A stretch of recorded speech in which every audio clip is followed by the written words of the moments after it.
and vegetarian kitchen, achieving good health gastronomically.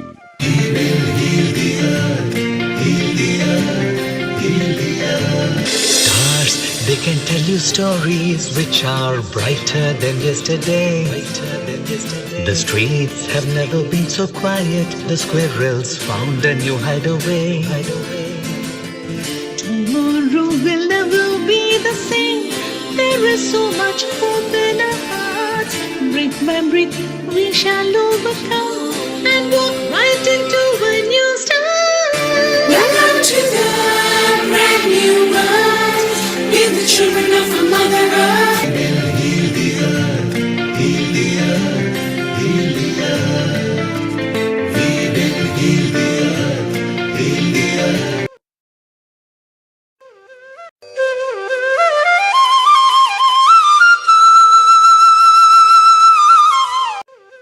Namaste. Please join us this Sunday on a free global online episode, Vegan and Vegetarian Kitchen, achieving good health gastronomically.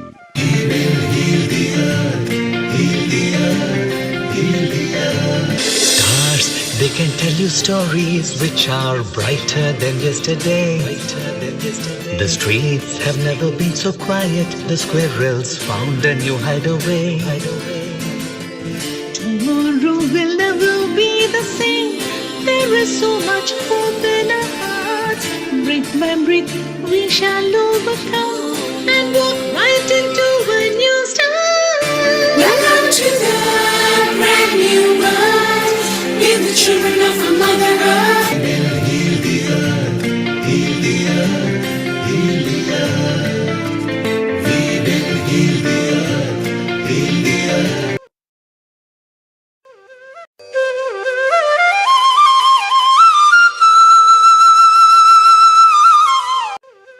Namaste.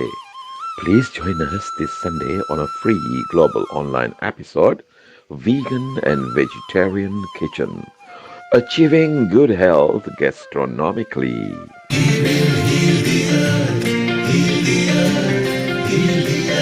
Stars, they can tell you stories which are brighter than yesterday.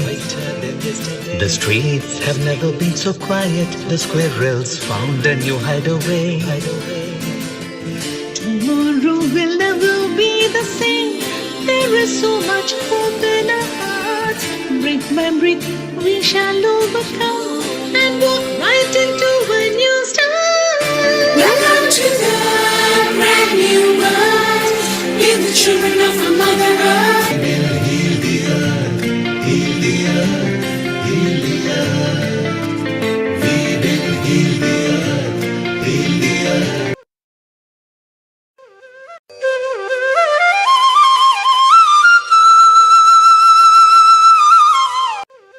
Namaste.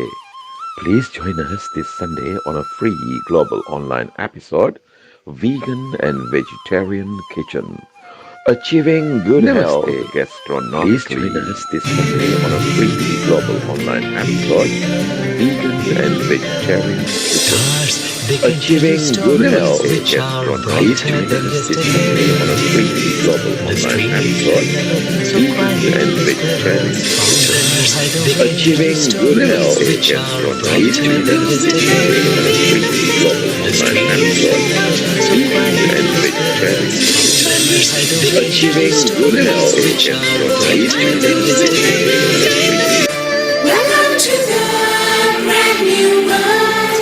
We're the children of our Mother Earth. Heal the earth, heal the earth, heal the earth. We will heal the earth, heal the earth.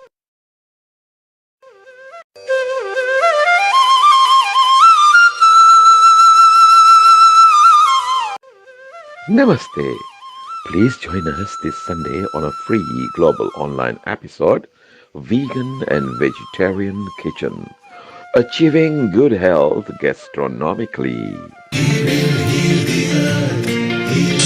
They can tell you stories which are brighter. They can tell you stories which are brighter than yesterday.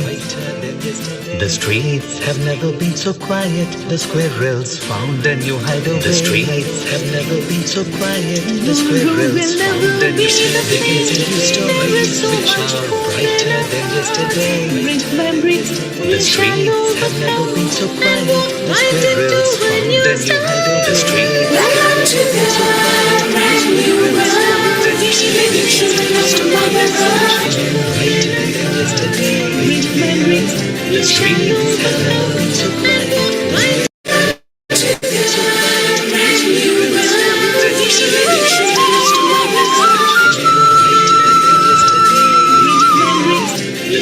Namaste. Please join us this Sunday on a free global online episode, Vegan and Vegetarian Kitchen, achieving good health gastronomically. Namaste. Please join us on a free global online episode, achieving good health. The streets have never been so quiet. The squirrels found a new hideaway. Tomorrow will never be the same. There is so much hope in our hearts. Brick by brick, we shall overcome and walk right into a new start. Welcome to the brand new world. Give the children of our Mother Earth. Heal the earth, heal the earth, heal the earth. Vegan, heal the earth, heal the earth.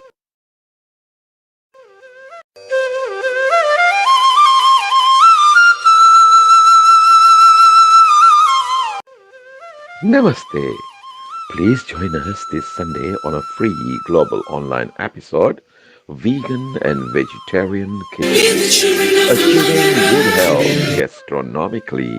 Heal the earth, heal the earth, heal the earth. Stars, they can tell you stories which are brighter than yesterday. The streets have never been so quiet. The squirrels found a new hideaway. Tomorrow will never be the same. There is so much hope in our hearts. Brick by brick, we shall overcome and walk right into a new start. Welcome to the brand new world. Give the children of our Mother Earth. Heal the earth, heal the earth, heal the earth. Vegan, heal the earth, heal the earth.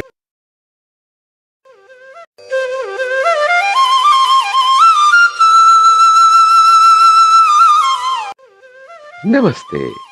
Please join us this Sunday on a free global online episode, Vegan and Vegetarian Kitchen, achieving good health gastronomically. Heal the earth, heal the earth, heal the earth. Stars, they can tell you stories which are brighter than yesterday. The streets have never been so quiet. The squirrels found a new hideaway. Tomorrow will never be the same. There is so much hope in our hearts. Brick by brick, we shall overcome and walk right into a new start. Welcome to the brand new world. Give the children of our Mother Earth. Heal the earth, heal the earth, heal the earth. Vegan, heal the earth, heal the earth.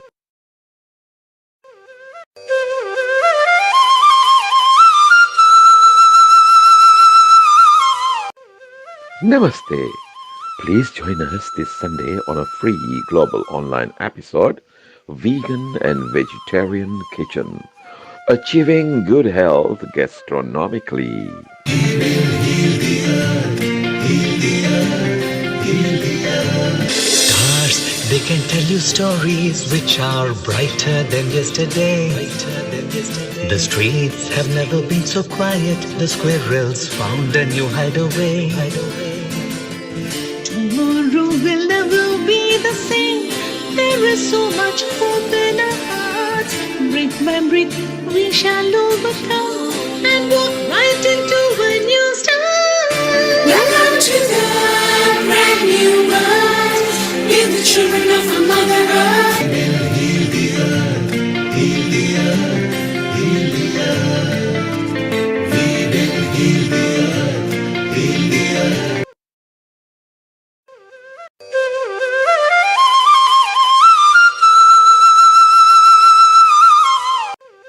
Namaste. Please join us this Sunday on a free global online episode, Vegan and Vegetarian Kitchen, achieving good health gastronomically.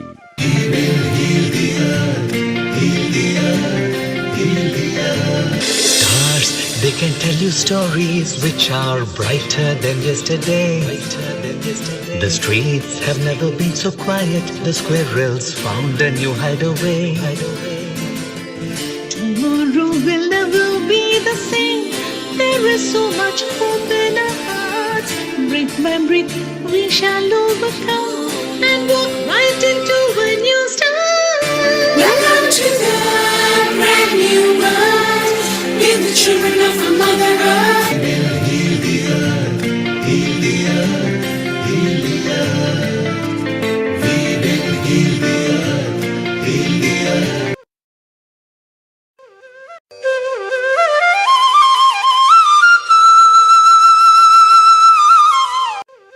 Namaste.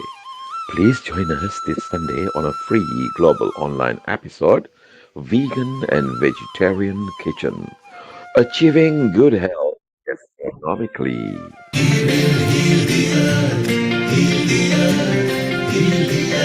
Stars, they can tell you stories which are brighter than yesterday. The streets have never been so quiet. The squirrels found a new hideaway. Tomorrow will never be the same. There is so much hope in our hearts. Brick by brick, we shall overcome and walk right into a new start. Welcome to the brand new world. We're the children of our Mother Earth. Heal the earth, heal the earth, heal the earth. We will heal the earth, heal the earth. Good morning, good afternoon, good evening, wherever you are connected 10, to us. 9, 8, 7, 6, 5, 4, 3, 2, 1. Good morning, good afternoon, good evening, wherever you are connected to us on this earth.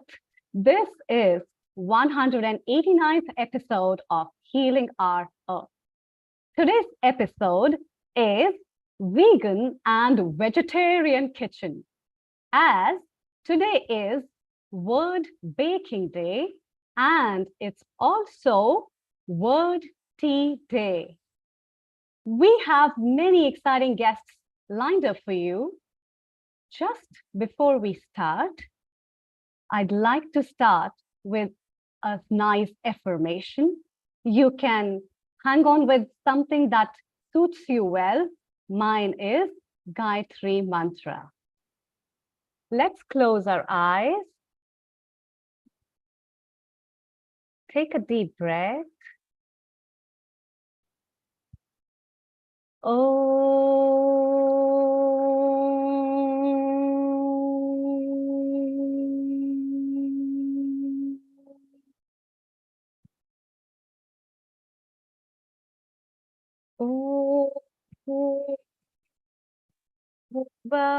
Swaha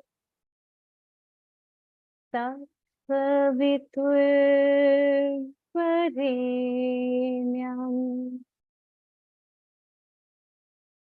Bhargo Devasya Dhimahi Dhiyo Yona Prachodayam.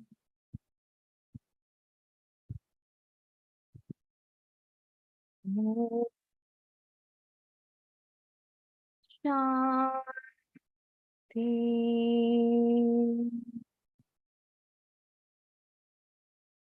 Shanti.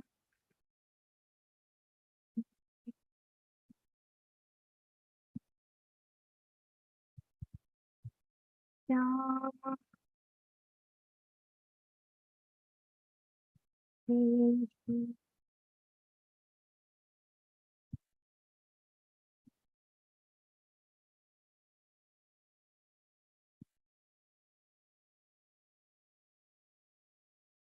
again and global namaste to everyone. This is Amrita from India, and we have our exciting guests waiting for us. Let's commence the session and welcome Alicia Jain, who is at Delhi in India, who's our resident at Healing Our Earth, will be sharing with us new things and what she has today with us for the baking day today. Let's talk to her and get back to her. Hello, Alicia. Before we start, I'd like to read her short biography. She is grown up with a passion of cooking and creating recipes since she was a little girl. Alicia was born and brought up in New Delhi and lived in London for 8 years. At 24 years, she did her psychology graduation, and a passion in the well-being industry brought her to the well-being state.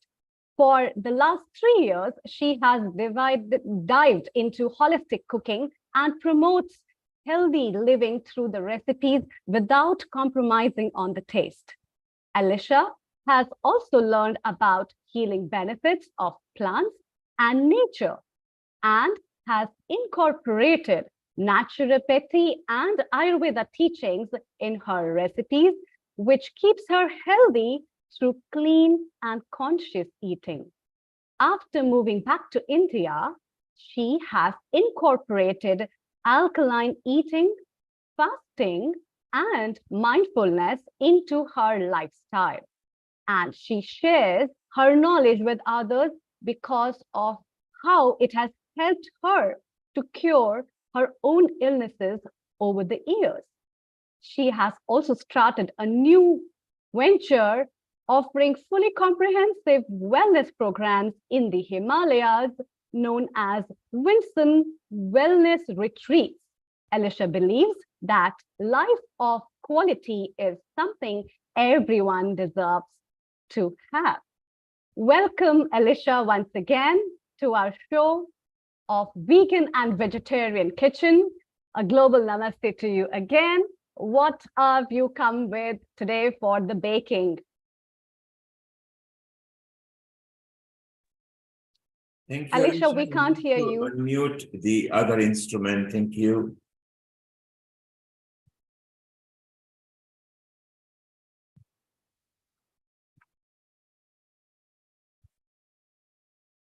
No, we can't still hear you.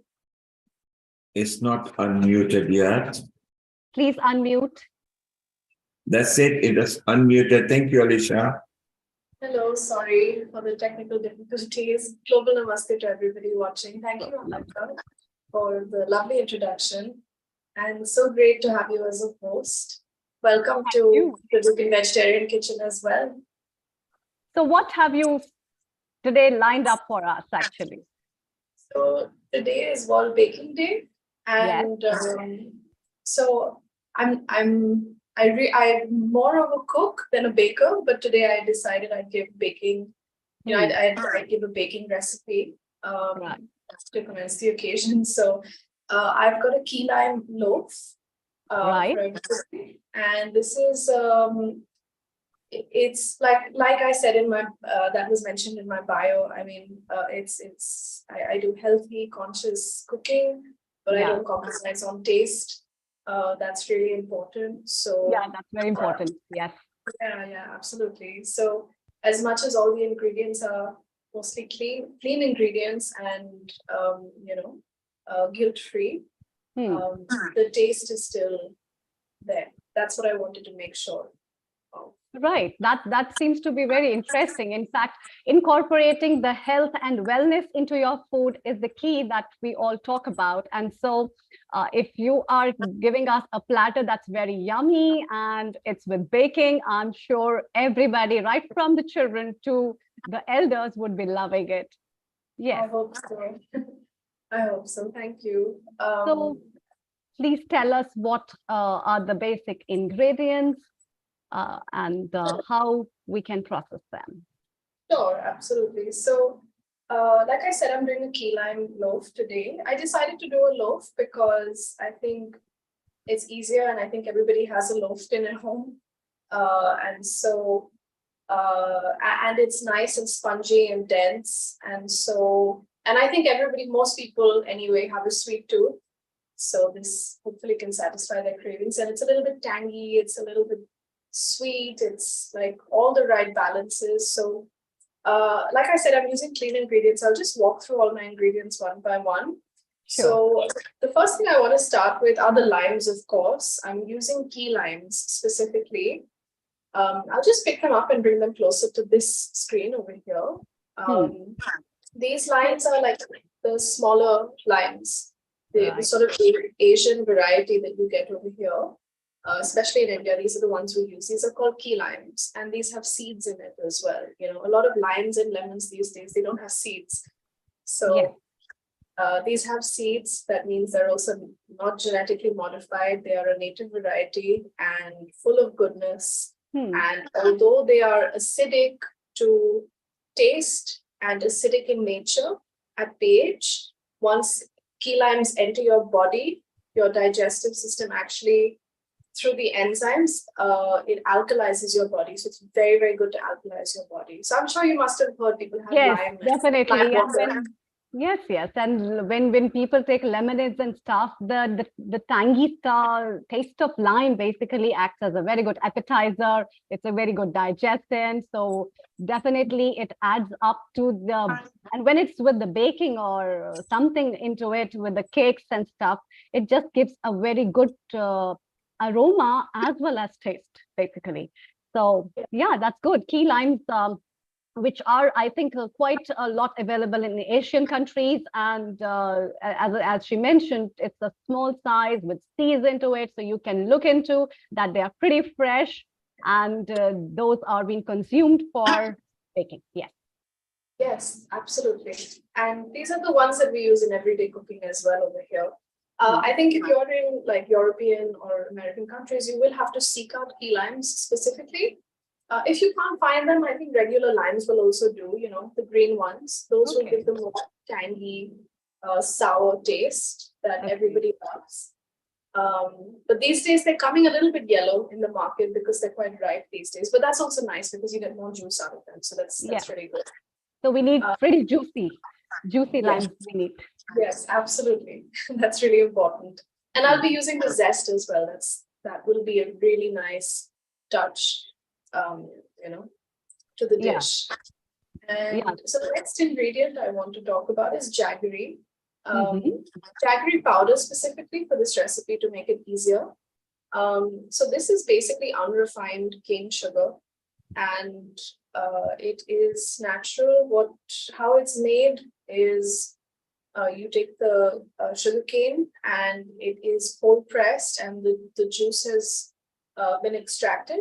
And what they do is they heat it on a low temperature and a low flame for hours and hours and hours until it starts to reduce and starts to get sticky and turns dark brown in color. And jaggery, the first cut of jaggery is like it comes in blocks, basically. You know. Yeah, as good we call it in India. Yes, good, exactly. And then this is shakkar, which is basically the powdered version. So it's dehydrated and it's like ground into like a powder form. Yeah, so I can see very well the color of it shows the purity of jaggery. We get a lot of jaggeries, but they can be adulterated as well because there can be refined sugars added to it. And when that sugarcane juice is heated up, it turns brown. So it's like a caramelized stuff that gives it a browny, dark brown tinge, which can you show our viewers again the color of the jaggery? Yes. So this shows the real jaggery, which is very helpful and for the diabetic patients, as well as a good sweetener and a healthy sweeteners for the children, as well as for everybody, rather than the refined sugars. It is pretty good. It's rich in iron. It's rich in many of the mineral contents as well. So adding that as a sweetener in this dish would be adding up health along with the taste. So that is very nice. So what is next? The one What I is there? just wanted to mention quickly as well, it's a great blood cleanser. Yeah, it's a great blood cleanser. Yeah. I mean, it's yeah, so it's great for blood cleansing. So yeah, that's just another thing I learned recently. I just wanted Yeah, to so share. people will be having the loaves and then will be getting rid of the pimples and getting glow on their skin naturally by adding up this ingredient. Yes, yes, absolutely. Hmm. And then I want to talk about the flour I'm using today. So Hmm. this is yellow wheat, also Yes. known as kapli atta in India. It's a little bit, I'm not sure the camera is picking this up, but Yes, this is picking up. it's a Yeah. little bit Can you just red. take it on your hand and just rub and we can see the coarseness of this actually? Or it's like it's fine powder, Hmm. but it's A little it's bit coarse from the flour. I can see the wheat flour that we get in the markets is more coarse than that. So yes, yes. And this is a little bit red. I mean, I don't know if the camera is picking up the color over here. yeah, There's the a color is a bit- little bit brownish stuff Right. than pure white, which tells Yes. that it is a pure wheat. Yes, so it's known as a farro wheat also in many European countries.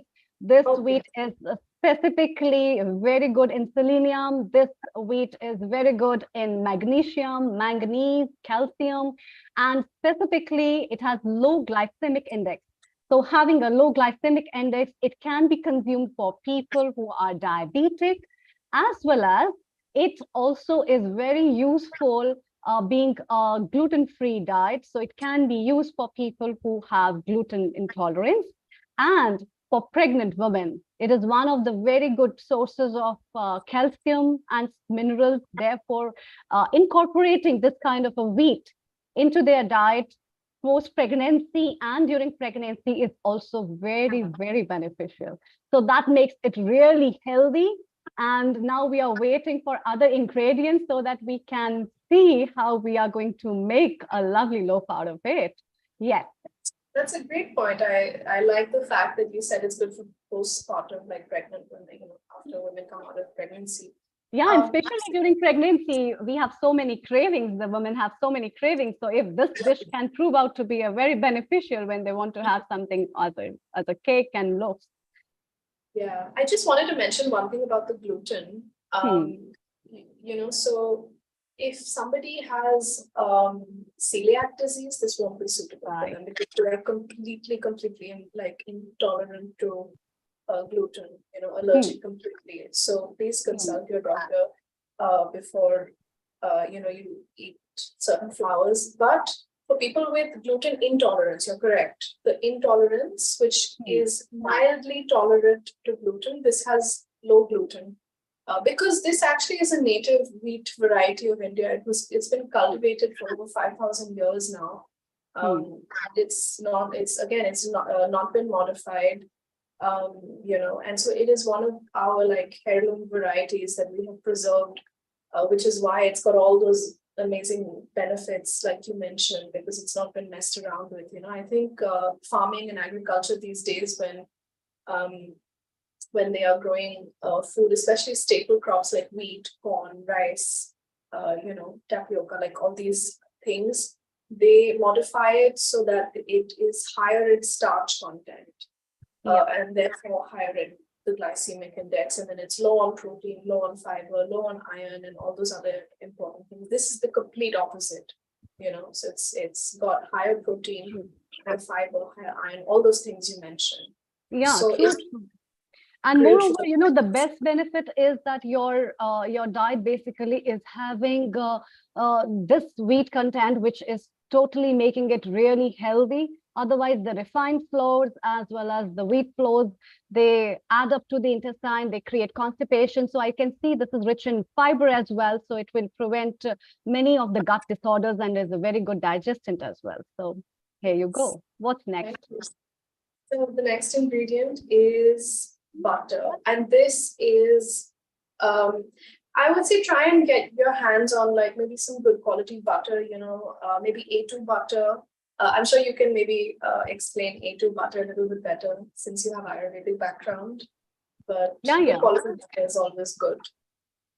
Yeah, for dairy, if somebody has to choose dairy products, in that case, A2 cow ghee, A2 cow butter, A2 basically is the kind of a protein that is being produced in the body that is helping you to work on your cholesterol levels. And generally, the better butters and the oils that we have, they add up a bad cholesterol to our health that causes heart diseases and other kind of diseases. And this kind of an A2 butter that you are using is pretty healthy because this is working on as an antioxidant also, as well as omega-3 fatty acids. Omega-3 fatty acids are very essential for the body for many vital roles that it plays as a macronutrient and micronutrient level, as well as the synthesis of many other things in the body. So that adds on another health benefit of this lovely dish. So that's pretty amazing, Alicia, to see the ingredients. If the ingredients are so superfoods, now this is what is called as a superfood. And if this is so amazing, I can't wait to see how the dish would look like. Yes. Thank you. And I just wanted to mention just one other thing, baking powder, of course, because we want the cake to rise and leaven. And also I have left eggs out of this recipe for those who are vegan. It's not a vegan recipe, of course, because it's butter, but it is sourced from the butter. If you source it from local farms, then organic. It is also morally, it is more practical. And regenerative farming is really and regenerative agriculture is what I promote these days. So yeah, but you can also get your hands on good quality eggs as well from farms that are antibiotic free and things like that. But yeah, I just chose to leave eggs out for today because I want to also show people that it is possible to bake without eggs sometimes. Right. Sorry, and the last ingredient I forgot to mention is yogurt. Again, A2 yogurt preferably. Yogurt is a great probiotic, prebiotic as well, and it's very good for healthy gut bacteria formation and many other things. That will also help in the leavening process as well. Leavening basically just means the rise of the whatever dough or like batter that you're using when you bake, or when you're making bakery goods, basically. And so actually the yogurt, because it has active cultures in it, it will activate that baking powder a little bit more, and it will create more air bubbles, and it will heighten the leavening process really. Yeah, fermentation would be good, and it has got lactobacillus. So lactobacillus will be adding up with other bacteria to work on the diet to make your gut clean as well as an immunity booster. So a lot of things you have in this. Okay, so can you please repeat the ingredients once again, as well as the quantities, what people need to add up? Sure, absolutely. So because I have already pre-baked the main loaf to show you all to save time, I am doing a smaller quantity, but I will explain to you the larger quantities. I've chosen like 1/5 of the ingredients over here, but basically what you want is 1 cup of flour, so emmer wheat flour or any flour of your choice. If you're gluten-free, I would recommend quinoa flour or oat flour. So 1 cup, and then 1 cup of jaggery as well, so equal amounts. 1 cup is how much? How much approximately? 1 cup, like the standard measuring. Standard measuring. Yeah. Okay. Yeah. So 1 cup, but I've taken 1/5 that amount. So I've taken about 2 tablespoons. Jaggery, I've taken 3 tablespoons, 2.5 tablespoons of flour. But go by 1 cup. It's a good measure. And then I've taken 25 grams of butter here, but 100 grams of butter otherwise. And then just a small teaspoon, half a teaspoon really, of baking powder, 1 full teaspoon of baking powder with the with the full ingredients. This is 1/3, sorry. And so the limes, with the standard measure, you would want 7 limes. Okay. I'm using 2 limes, and then you want the zest of 3 limes with 7. You want 3 lime zests and 7 lime juice, like Okay. juices. All Basically. right. So I'm So- using 1 lime zest, and I'm using Right. So what I understand is 1 cup of flour, 1 cup of jaggery, same amount? same amount. Yes, if you like Right. it a little bit less sweet, then you can take 3/4 of a cup. Right. And the butter, as well as a pinch of baking soda and 7 Yes. limes. Right. 7 limes, 100 grams of butter, 1 100 teaspoon grams of of butter. baking soda, 7 limes, and the zest of 3 limes. Yes, the zest of 3 limes and the 7 limes. Right. Okay. Yes. And yogurt, how much? Oh yes, yogurt. Sorry. Thank you. Yogurt, 2 tablespoons. 2 tablespoons. All right. 2 So just, tablespoons. yes. So just club up again 1 cup of flour, Flour, 1 cup of, right. Then 100 grams of butter, 100 grams of butter, 1 teaspoon of baking powder, 1 7 teaspoon. of- yes, sorry, 7 limes, Right. and the zest of 3 limes. Yes. 7 limes and zest of 3 limes and the yogurt. 2 tablespoons. 2 tablespoons of yogurt. All right. Yes.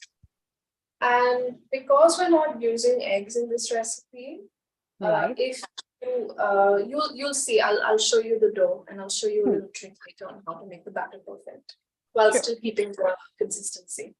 Okay, so the first thing we want to do is actually start with whisking the butter to make it, again, we're trying to add air into this. So I'm taking my 25 grams of butter, and I'm just going to whisk it. Right. Start off slow.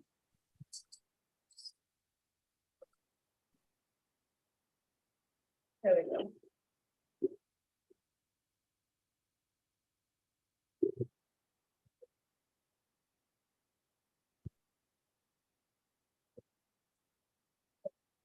And then we want to take the sugar, sorry, the jaggery, your sweetener of choice, and then add that straight into the butter as well. And then you want to whisk this together to just create a nice consistency. Okay. So with heat, the butter will melt and the jaggery will mix with the butter actually. Yes, that's true. Mm.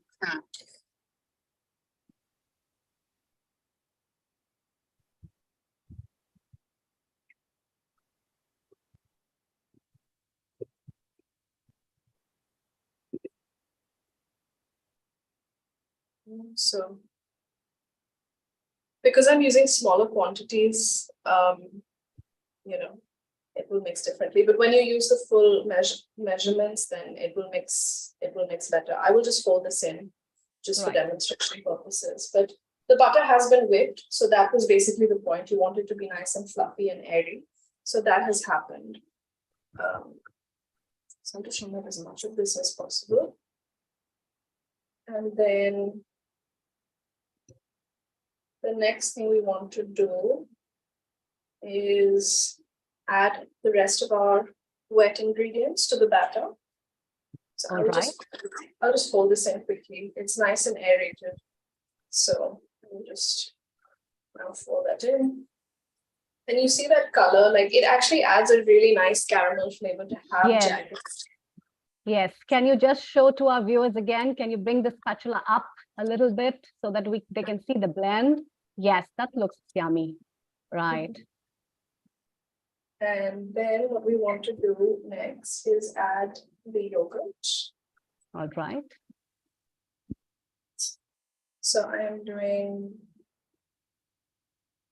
1 teaspoon for now. And this really, the point of the yogurt, like I said, is to add some more of those enzymes to, but it also for taste. I mean, it gives it that buttermilk tangy flavor. Yeah, the that are dairy quite kind of. acidic. Yeah, Yeah. yeah, the dairy kind of, right. Yeah, so and it's nice and sour and tangy. And really what stands out about this dish is that it's nice and tangy. This is tangy and sweet at the same time, a beautiful combination. So it's like a flavor bomb in your mouth when you take a bite. I mean, all the flavors really come together well. So this is the stage we're at, just to show the viewers. Yes, yes. And then what we want to do is now we want to add the lime. First, I'm going to zest some of the lime in. And you really just want to use like a small Yeah, the grating. grater. Yeah, you want to use the small side. The You smallest want one. to add, and you want to add the lime zest in like this.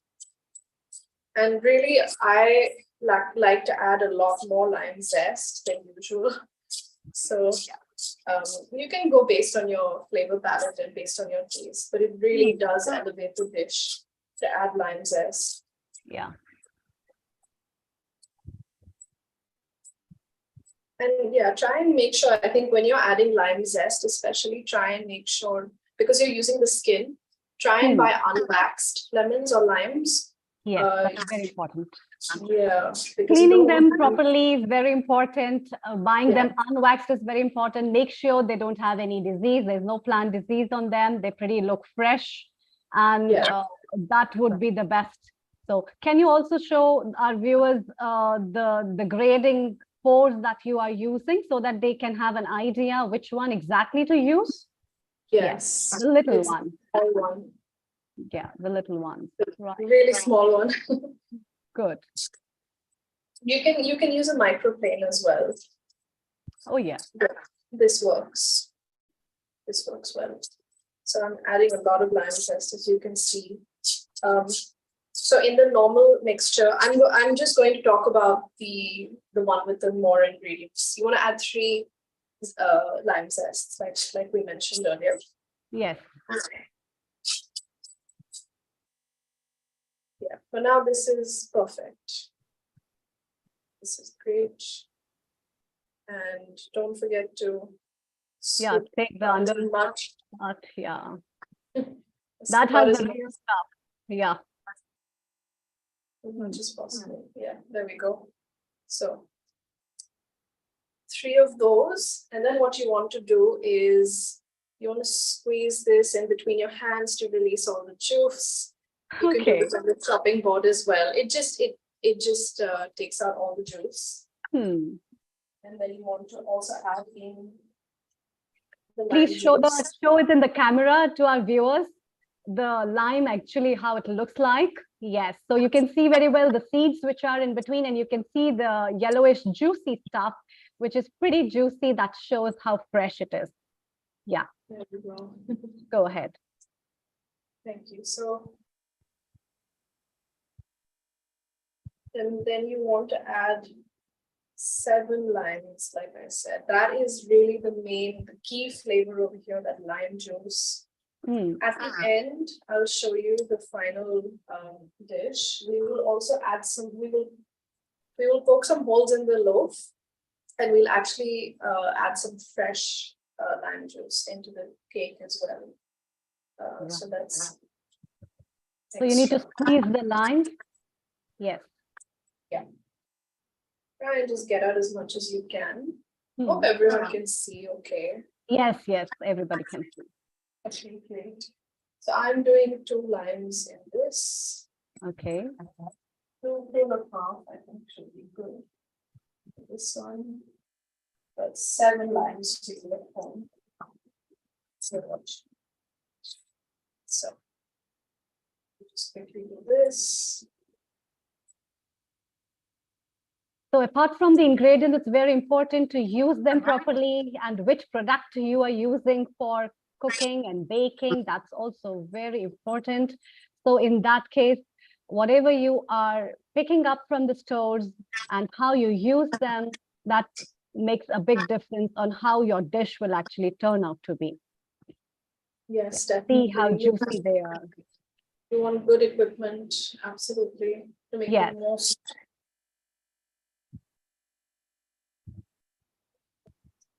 I'm going to add another half. Okay. So you can see how the lemon juice and the jaggery mixed with yogurt as well as butter is there. Now, when it will be blended, it will make a complete good mixture. Yes, you can also add buttermilk if you want, but I do prefer yogurt because it's got the more health benefits. Yeah, and moreover, the consistency I think is more thicker compared to that of the buttermilk. Yeah. Yes, absolutely, and more protein as well. Yeah. Yeah, there we go. So there we go. now you'll find that this won't mix very well because of the fat Water and the and oil. Yes. Yeah. Yeah, but that's okay. It will still taste amazing. Yeah, but still we need to mix it properly so that it blends up well. Yeah, so what I'll actually do very quickly is I'll just give this one good whisk. And make sure you're not wasting anything. Yeah, that's also very important because that also adds up with the food wastage on a particular basis. So this is a very important part of cooking. Make sure you don't waste up things. Yes.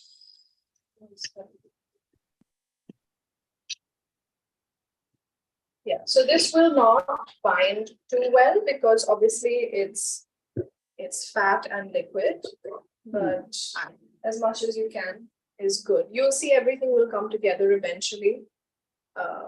Yes, when the butter will melt. Yeah. And then we add the rest of the dry ingredients as well to the batter. Yeah. So right now it's looking a little not the prettiest, but it will come together.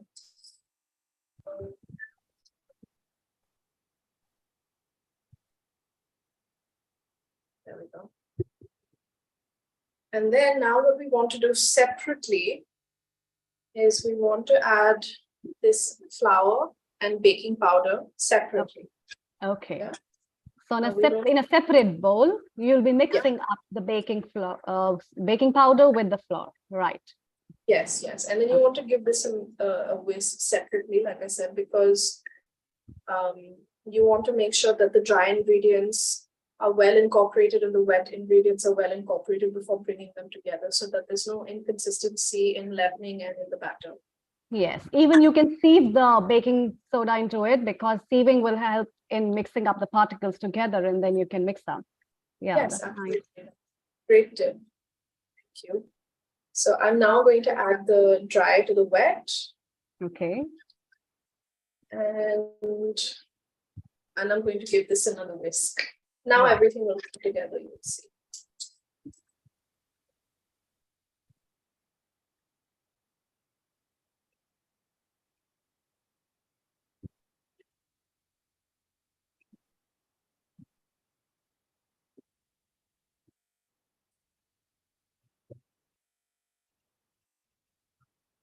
Oh, what a lovely color it's showing.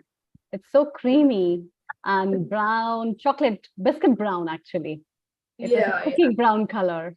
Yeah. I'm going to just quickly put on some lights because I'm working with natural light here, so it's getting a little dark. Sure, no problem. Please go ahead. So. That should be better. Yeah, we can see the lemons more yellowish. We can see it's caramelized colors. Right. Yeah. So next. And then finally, the last tip I have now, as you can see, I don't know if you can tell from this batter exactly, but it's not exactly the consistency of a cake loaf, like of a cake batter. It should be a little bit wet, like more like wet. So I'm going to add sparkling water because this has again that leavening process, and this will make your cake nice and fluffy. Now that adds up to the point why sparkling water has been added and not normal water or some other water. So what is the secret behind the sparkling water? Yes, because again it has the carbon in it to leaven. the cake even more, Oh, because we're not using eggs. okay. Because we're not using eggs. So like a lot of vegans actually bake with um so, sorry, sparkling water. Sparkling water. It's a Okay. it's a trick that we used to use like when I was vegan, and a lot of vegans bake with sparkling water, and they also do like if you're doing a deep fry like batter, Hmm. and you want it to become nice and fluffy and crispy, then sparkling water is the trick. It really Can you does. show the viewers the bottle as well before you put in? Sure, just here. Okay, just put and then you can show the viewers so that they can see what sparkling water is. It's just carbonated water, and I'm going to add a little bit at a time. I don't want to get the consistency wrong. So how So many? to this, I'm adding 2 teaspoons, but sorry, To the- I should say the other, the more of it. Yeah, the main one. How much? It should be 2 tablespoons for the other one. Okay. Yeah. Can you please show the bottle to everybody? It just looks like water, really, but it's got carbon in it, so it'll have Sparkling bubbles. water. Yes. Yeah. So it's a carbonated water. Rather than It saying is- sparkling water, it's a carbonated water that will be Sure. adding carbon so that it can help in producing carbon dioxide, which will help in fermentation and making it very soft and fluffy. Right. Yes, absolutely. And it works really well with the yogurt as well. They all feed off of each other, Yes. So I'm just going to give this one last. I'm going to give this one last whisk. Okay.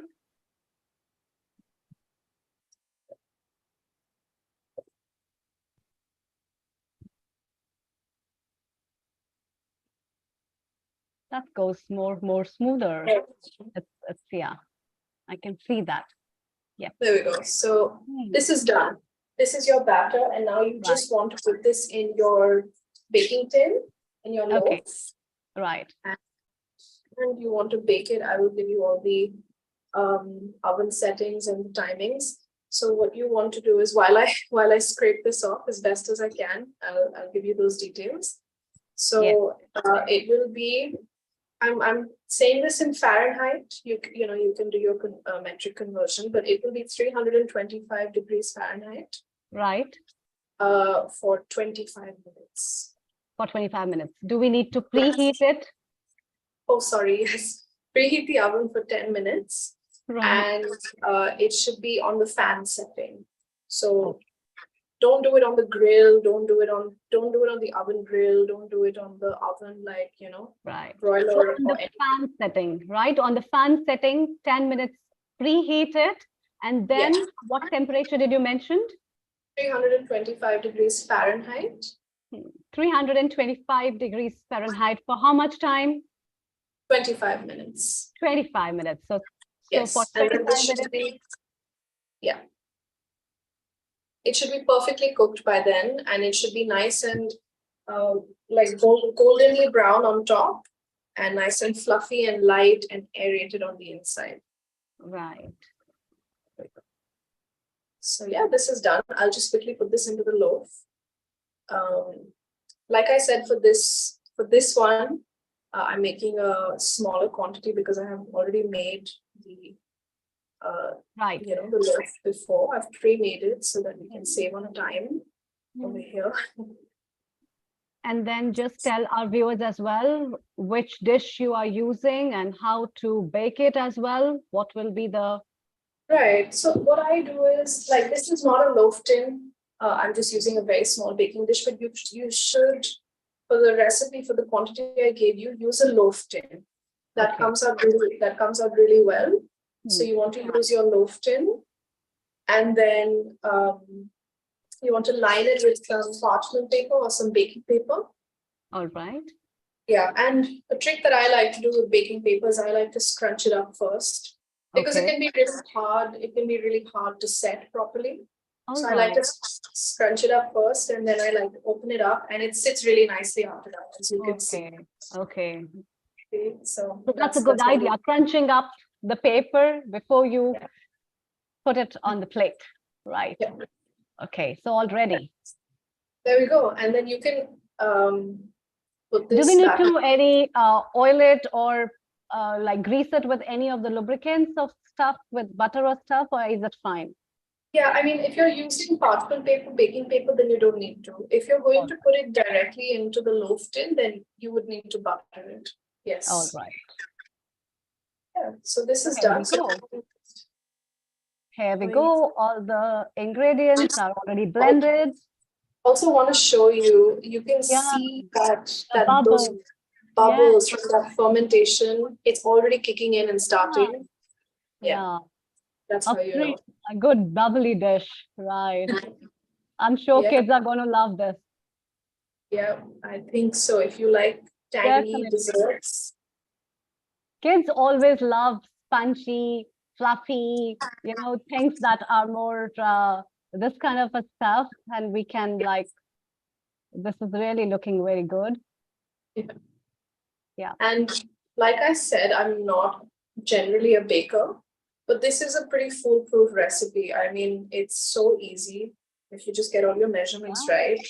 And I have a tip, and I did make this mistake today when I was pre-baking my loaf. Don't open the oven for the full 25 minutes. Let it cook, let it rise. The minute you open it, it'll sit. Yeah, that's very important actually. It's important, and I made a rookie mistake, and I opened the oven at I think 20 minutes just to check, and it had risen so beautifully, and then it just came back. So what do you advise our viewers, like what should be done? Don't open the oven. Let it cook. Trust the process. The timing is right. The temperature is right. It's not burning. It will cook beautifully from the inside, especially on the fan setting. Don't open it. Don't make the same mistake I did. You'll see in a second. I'll show you what happens. So with this, you just want to nicely set it. So like this, just spread it out and make it look nice. And there you go. And I mean, do it in a loaf tin, like I said. And then you want to pop this in a preheated oven. And I'm just repeating, 325 degrees Fahrenheit for 25 minutes on the fan setting. There we go. Yeah, 325 degrees Fahrenheit. Yes. 25 minutes now, we are going to put it in the oven. And remember not to open it. Be patient. Your dish would be really yummy and fluffy, but you need to be patient. And if you lose the patience, you'll lose the dish. Yeah, like I did. So I'll show you what happened to mine. We make mistakes over here as well. It's okay. Yeah. But yeah, it had risen so nicely. But you could see that golden color, you know. But and it's still really nice and fluffy on the inside. But it sunk a little bit. So apologies to our viewers. But still, it looks good. It's a good bread, seems to be. Thank you. And I'll just teach you how to take this to the next level. I'm going to do I'm going to add some more lime juice into this. I'm actually going to, while it comes out of the oven and it's still hot, you want to poke holes like just little holes like this. Okay. Till when it is just warm, then we need to take it out and poke holes into it with the help of a toothpick, right? Yes. Toothpick is the most useful thing you can do. So yeah, you don't have to do as many as I'm doing, but I like for the lime juice to go through. Go inside. Okay. This is for the lime juice so that it can penetrate deep inside, and that will be adding up to the flavor as well as the softness to the thing, right? So what I'm going to do is I'm going to empty some lime juice into a bowl first. Okay, so you're going to empty some lime juice in a bowl separately, right? Sorry. Should have shown this. Apologies. Yeah. Just here. Let me clear some bowls actually. So yeah. Perfect. So just a little bit of lime juice, and make sure you squeeze it like twice, 2 to 3 times to get all of that juice out. There's always extra juice lying. And just slowly with a teaspoon. Okay. You just want to pour this over all right. your cake. your loaf like this. So wherever the pores are, you can just pour it uniformly so that it can get spread up and it can get absorbed properly in the whole dish. Right. Yes. And there's a different flavor to fresh lime as opposed to cooked lime. Yes, So this, if you've lost a little bit of that lime flavor, which it still has a lime flavor, the cake without this, but this just adds that little bit of freshness back. I mean, I really, it's like the bane of my existence when I go and I have like a key lime pie or a lime loaf or something like that, and it doesn't taste like lime at all. And for that so this, good quality limes, using them fresh and cutting them when you have to use, that is very important. If you keep it for some time, it will get bitter and stuff. So yes, that looks very fabulous. That's nice. and then the last thing I want to do is just add a frosting. Now, frosting is generally made with icing sugar, and that is refined sugar and all sorts of things, double, triple refined, whatever. So really not recommended, especially if you have health issues. I think once in a while, if you want to treat yourself, that's okay. But I have a really, really simple foolproof recipe for a good frosting. This is just cashew paste. Wow. This is soaked cashews. All right. And blended with a little bit of water.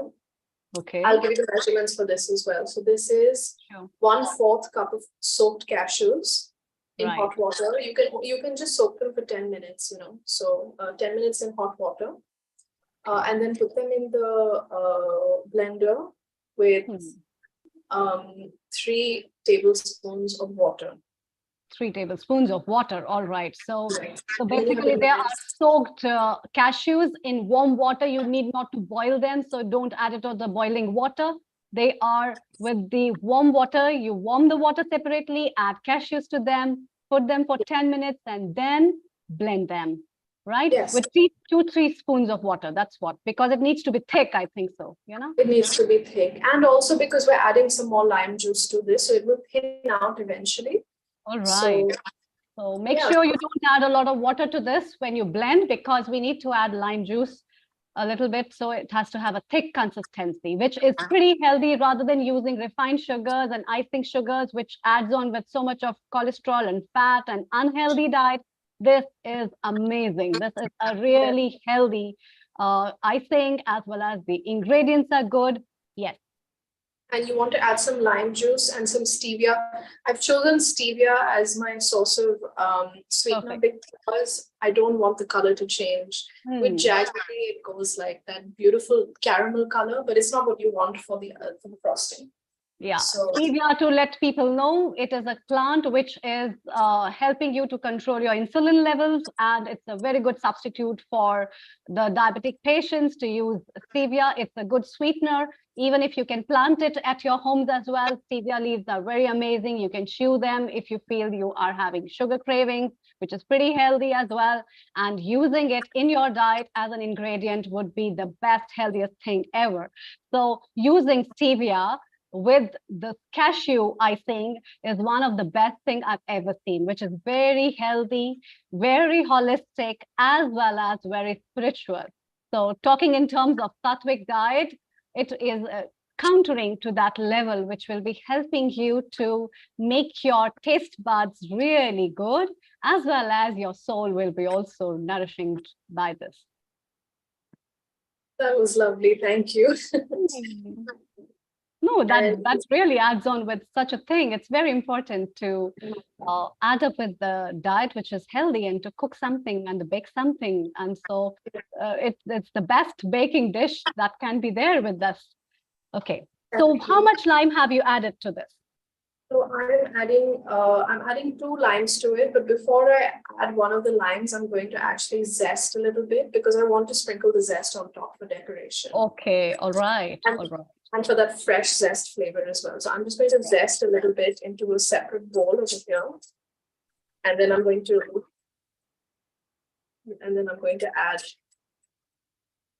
the rest of the lime into the cashew.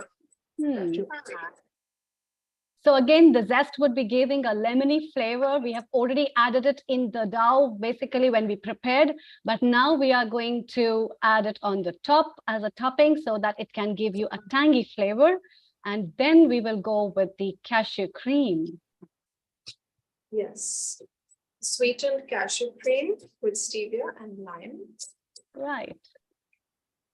I mean, it's really a match made in heaven, I think. Yeah, I can see that. And it's pretty healthy. Cashews are really healthy. They are so very good in so many ingredients, as talking about their health perspective. So they are immunity boosters. They have got a lot of mineral content as well, vitamins and stuff. So in that way, they are pretty good.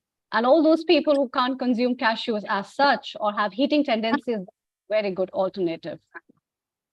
So sometimes people say, if I eat cashews, I get mouth ulcers, or I have got issues because it heats up.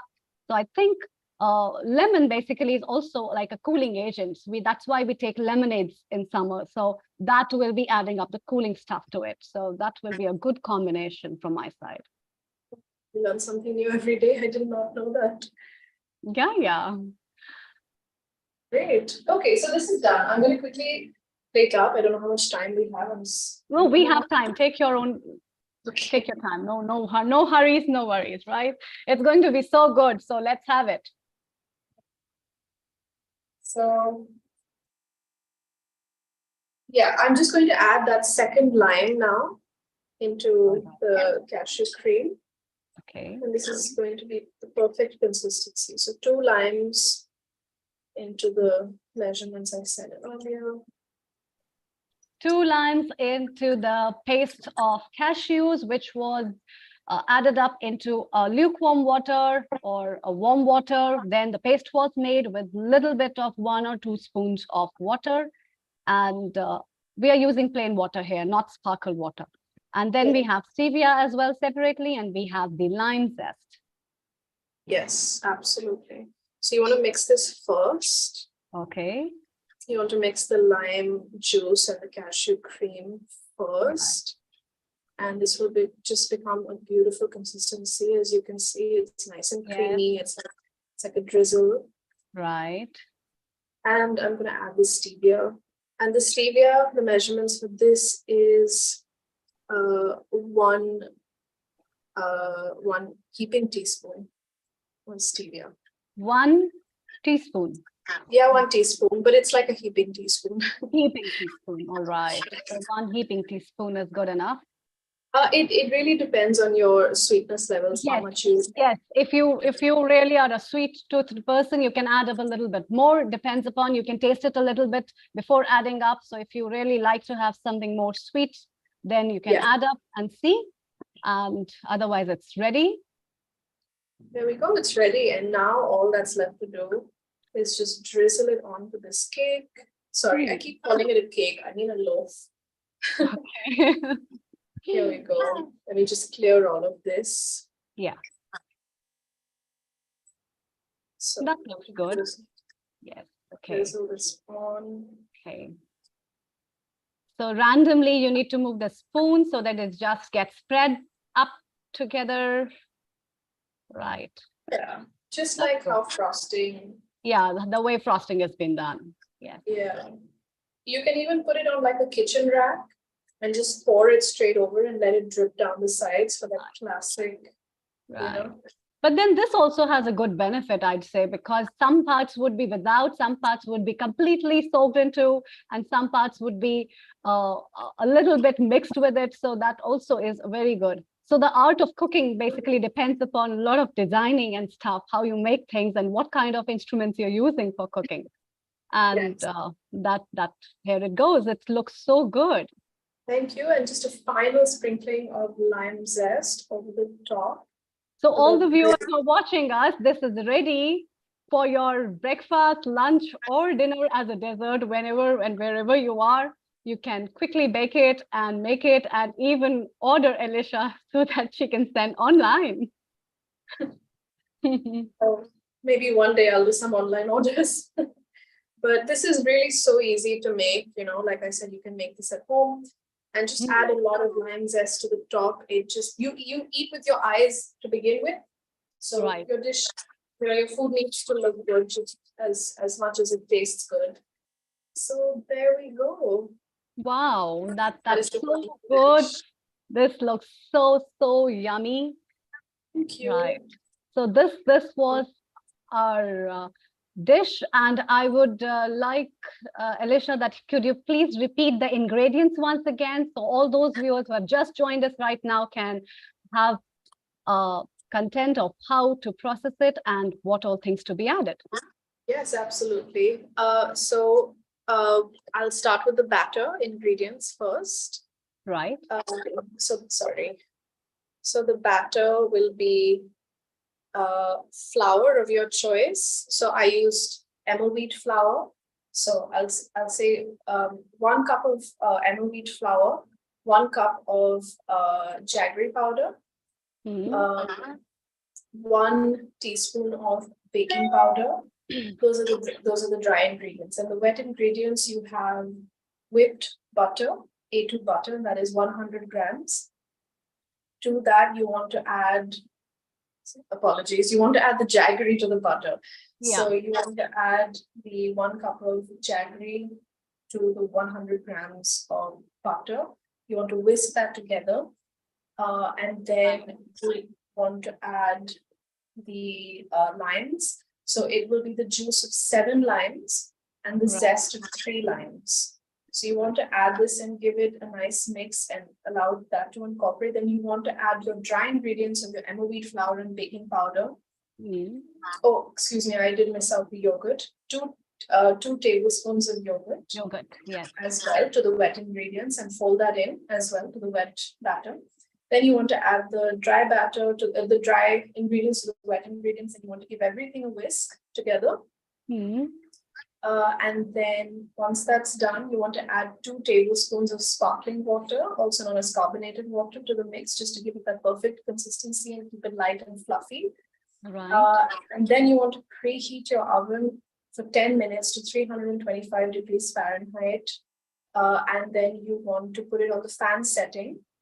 And you want to add your batter to a loaf tin lined with parchment paper or baking paper. If you're not using the parchment paper, then I would say you need to add butter to the loaf to keep it greased. And then you want to, after 10 minutes of preheating your oven, then you want to add in the loaf. And then once that is done, you want to keep it in there at 325 degrees Fahrenheit for 25 minutes. Don't open the oven, otherwise the leavening process will be a waste. It will sink back down. So allow it to fluff up, allow it to become golden brown, 25 full minutes. And then once that's done, you want to take that out. You want to poke holes with a toothpick into the cake while it's still hot, and you want to add fresh lime juice over the top with a teaspoon, as much as your heart desires, no measurements here. And then what you want to do is you want to add frosting. It's actually a vegan frosting over the top. And that will be cashew paste. So soaked cashews, 1/4 cup of soaked cashews in warm water for 10 minutes. Then you want to blend that, the dried, then you want to discard that water that was soaking. And then you want to add those cashews into the blender with,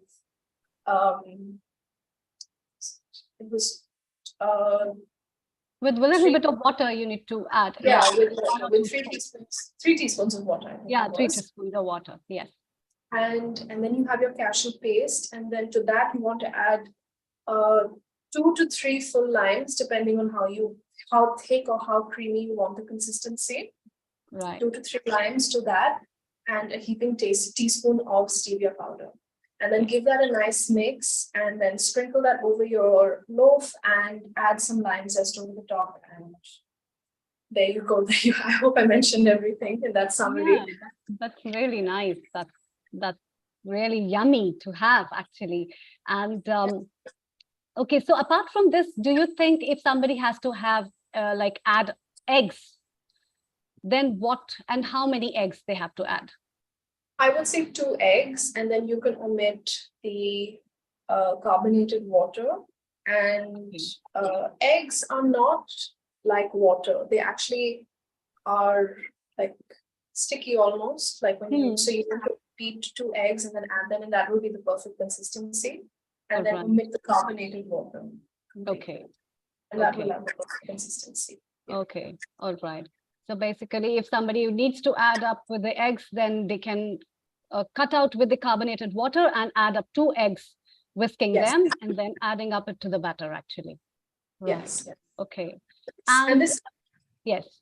technically, this is a diabetic friendly dessert, you know. True. A very healthy, in fact, and diabetic friendly as well as environmental friendly, because Yes. the flour you've used, the stevia you have used, all these ingredients are pretty holistic, and they can be used widely, and they are also helping you to promote a lot of other stuff. So this kind of a thing basically is really healthy. So apart from this, what do you think, what all can be there that can be added on for the dressing if somebody else likes, like for the kids, if kids like, then what all do you advise? For the dressing? Oh, you mean for the frosting? Yeah, for the frosting. Okay, I mean the cashew,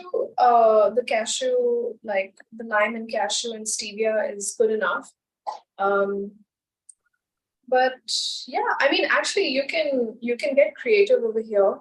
It really depends. You can even do like a lime marmalade if you want, and add like a lime jam on top if you want. That would be really good for the kids. Okay. And then sprinkle that with lime zest. That's also another idea. So a lime jam on that, right? That is also a good idea, because then it will be adding up with a little sugary and little crispy stuff with them for the kids to have them, right? And moreover healthy. So how many pieces do you recommend for an individual per plate serving? I mean, this will probably, one slice per person, this will probably serve easily 8 people, if not 10. Okay, and moreover, it's light, it's not heavy, because we haven't used a lot of stuff into it. So it's pretty light, as taking up as a dessert, it's good, or having it with tea, or because it's World Tea Day, and very soon we are going to move to Ecuador with our tea guests, and with that also, that will be adding up to it. So one can have it as in a dessert way, or as a part of a snack, or whenever they feel like. And if they have any lemon sugary cravings as well, that time also it can be a good option. And I'd advise this thing specifically. This dish would be very amazing for pregnant women, I would say, because during pregnancy you feel like having some limey stuff and this kind of stuff. So it would be a very healthy and nutritious option for and a woman at that time, or even that kind of a stuff. So that's very, really healthy for that. Yes. So that's so good to process it, and making sure that the ingredients have been taken up well, it's been processed, and as Alicia mentioned, that it should not be opened up immediately. You need to wait for some time, and using the toothpick, you need to poke some holes into it so that the juice can just get in, and that will add up with a great lemony flavor. That was so good. Very nice, Alicia.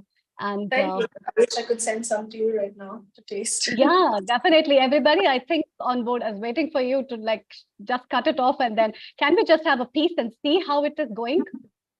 If you look, can you please cut it? Oh, can you cut it, and then we can see from inside how it basically is?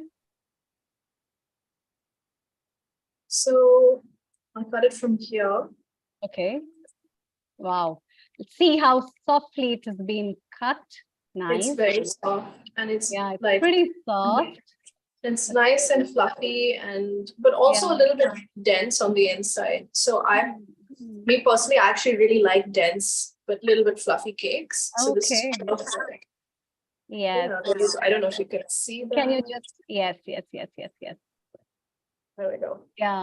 Yeah, I can see that. That's good. And so the jaggery has given its good color, and the emerald flower has also given it a good color. So you really need not to give into any additive stuff, and there are no artificial flavors into it, which is very good. So it's pretty natural, and the natural taste of the emerald flower, basically, along with the jaggery, will be I can imagine how well it will be actually. So Thank you. Yeah, that's actually all natural ingredients, nothing synthetic over here. You know, yeah, it's all natural.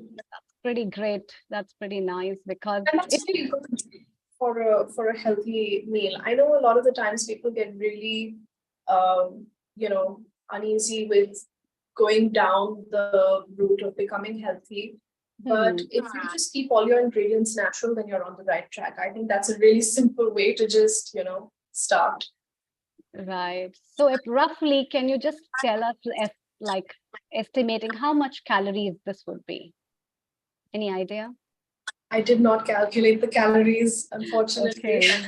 All right. But what I can like see basically with the carbohydrate content, because the glycemic index is low, uh, that would be a great option for an individual to take up on that actually. If So, you're on a calorie deficit, this is good.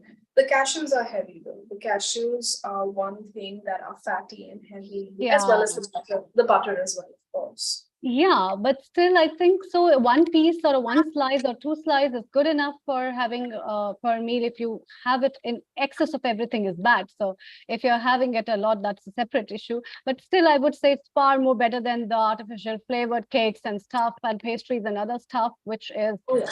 damaging many things. So this has got rich antioxidants and rich stuff of This minerals and is better, yes. Well, yeah, and moreover, it's gluten-free, it's vegan, so it has got a natural sweetener. The jaggeries and the stevia makes it so best. So it can be used in wide variety of people. So people who have high cholesterol, they can go for it a little bit, or people who have diabetes, they can go for it, basically. And in fact, who are with celiac disease, as you mentioned earlier, or who are having problems with the gluten, who are gluten intolerant as well. And secondly, it has got A2 cow ghee or butter that is being used over here. So that makes it much more adding up to this dish, which is very lively, I would say. So I think for gluten-free, I would recommend oat flour because oats it's a has good really combination. nice Yes. flavor. Yeah. So in that case, if you add up, if you give an option for an oat flour instead of that, then we need to soak the oats before or how? No, you can just you can get rolled oats, No. and yeah, rolled oats, and you can just blend them in your blender until it becomes How much oats would be good then? 1 cup of oats, the same as that? 1 cup. yes. Okay. The measurements are the same. Alicia, global namaste to you and global namaste to Amrita. Alicia, this looks delicious. Can you actually bring the final product nearer the camera so we can gorge into it? Yes, bring it much closer. Carry on, and still carry on. There you are. If you just hold it still for a while, I'm going to remove the other spotlight so viewers can take a picture and maybe have their mouth watering, and that looks beautiful. You can see it very clearly now. Dripping with your creamy, limey sauce, looking wonderful. Thank you, Alicia. People can have captured the picture for you. Thank you. And Amrita, let's remind our viewers that we are broadcasting live on YouTube, Facebook, Twitch, Periscope, website, so they can spread the words to their friends, whichever country they are connected to us, and the same links become recording later, and people can watch it later. And just before we move in 5 minutes to Ecuador, where the time is early in the morning there, Alicia and Amrita. Alicia, I think we've got an exciting thing. You have actually started a resort that is not going to only talk about cooking, but yoga, meditation, and things. So can you, over the next 5 to 10 minutes, tell us about the resort, and then we'll travel to Ecuador. Over to both of you. Thank you. Yes, Yeah, thank you. your retreat resort that you were talking about, definitely everybody would love to listen. Where it is, tell us a little bit about Kasoli, tell us about the place, because it's from Himachal and in the hills, I can really imagine, and we have got lovely, lovely retreats over there. So what your retreat place looks like and what it is like serving, what all kind of things you have for us, please tell us. And its name is Windsor Resort, right? Sorry? What's the name of the resort? The name of the resort is Windsong. Wind song, which is so Yes. beautiful. The songs of the wind. I would, the moment I like read it, that's amazing. And I think the song of the winds in the hills is very beautiful, and the natural sound that comes from the trees when they, Yes. hustle bustle. And specifically, I think in that zone we have pine trees, we have cedar trees, a lot of those trees, and they're very tall trees. And when even a little breeze blows, the foliage just moves, and there a specific, very sweet voice comes. So that wind song retreat basically is one of the very beautiful words. So please tell us about your resort. Thank you for the plug. And yes, the property is called Windsong. It's for intimate retreats. So the maximum we go up to is 10 people. Wow, we what a will- gorgeous resort it is. We can see over here. Yes, please go ahead. Yeah, so sorry. Yeah, so we have wellness programs running over there, and we have also, for people who don't want to do fully comprehensive programs for set days, people can go and stay over there, and they can just opt for wellness features. Like we have a wellness menu, we have a guided nature trail in the mountains, we have forest bathing, we have yoga, we have spa treatments, Ayurvedic spa treatments. Okay. There's got different purposes in your body, and they help your body just function better and also relax you and de-stress you. And also for the comprehensive programs, what we do is we have two main comprehensive programs. One is a 3-day yin and yang program, and that is a balancing and healing program. For those who may be struggling with emotional imbalance, physical imbalances, and really just want to center themselves and find a balance in their life. So we have a lot of therapies included in that program. So I'll just give a few examples. We have yoga, nutrition, and the nature walks included in all, like both of our programs. So that is included in yin and yang. Plus in yin and yang, we have sound therapy with Tibetan bowls. We have art therapy as well. And we do all this outdoors. Sound therapy we do indoors, but everything else is pretty much done outdoors if the weather allows for it. Yoga is done outside in the lawns. Art therapy is outside in the, under the gazebo. We have a lot of stargazing. We have moon meditations. We have breath work. We have pranayama sessions. So many things included, guided nature trails. And then we have a 5-day mind, body, soul detox program. And this is basically a rejuvenation and de-stressing program. And I think this will resonate with a lot of people because the hustle and bustle of everyday modern living has caused a lot of stress in people's lives, 9-to-5 jobs, pillar to post, traffic, noise pollution, light pollution. Your senses and all your senses are always heightened, And so this is for people who are struggling with stress, really.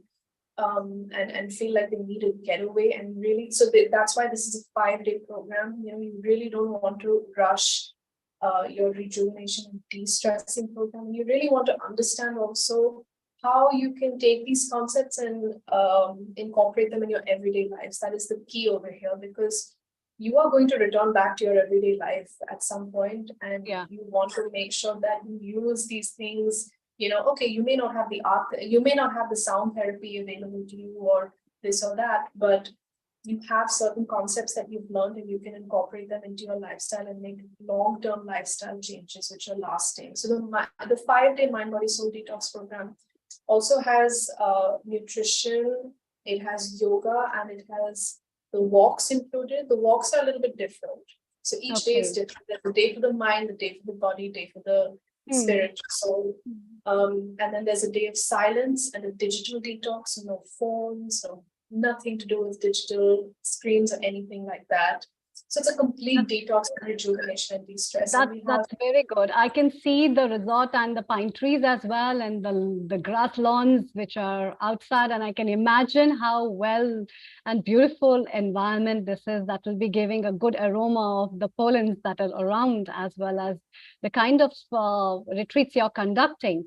They're pretty holistic and they sound really good, and it's a good initiative on your part. So congratulations for that. And yes, if you plan a holiday, if you wish to go for something where you need a change from the hustle bustle of your life, please book with Alicia. This resort seems to be very beautiful. And because I come from the valley of the Himalayas, I can assure you this would be an amazing experience. Thank you so much, Alicia. Global namaste to you. And we have our guest over here who is going to join us very shortly. Priscilla from Ecuador. So it is morning over there, and a very lovely morning to you. Global namaste, Priscilla ji from India. This is Amrita, and we welcome you to this episode of ours. Today is World Tea Day as well, and we would have no better expert than Priscilla, because Priscilla is in the field of tea from so many years. So Priscilla is a tea sommelier, a tea designer, a tea tester, and she has 10 years of experience in the world of tea, studying with the teachers from different parts of the world: China, Japan, Korea, Germany, UK, USA, Mexico, Argentina, and Ecuador. Her studies and practices Japanese tea ceremony in MOA school for last 6 years. She has been directing tea experiences in different countries and enjoys tea teachings. Now she's trying to grow the tea culture in every country, as well as her own country, Ecuador. So heartiest welcome to you, Priscilla ji, to this World Tea Day. And I wish you a very healthy and very prosperous World Tea Day. May you keep spreading the aromas of the tea globally. So over to you. The stage is yours, please. Good morning from here, from Ecuador, and have a wonderful day in any place of this beautiful world you are. I'm having such a small party, but tea party here. But I hope I can share with you guys all these really good recipes that you have been people have been sharing with us, and this is great. They sound delicious. And anytime that I hear the recipe or saw a beautiful or delicious dish, the first thing I think is, what tea I will add to that one? It's what I always am thinking. So today, being together, celebrated baking day and tea day. Yeah. Sorry, there was an advertising in my camera. Going together, both of these great days. This is such a good idea that we can do.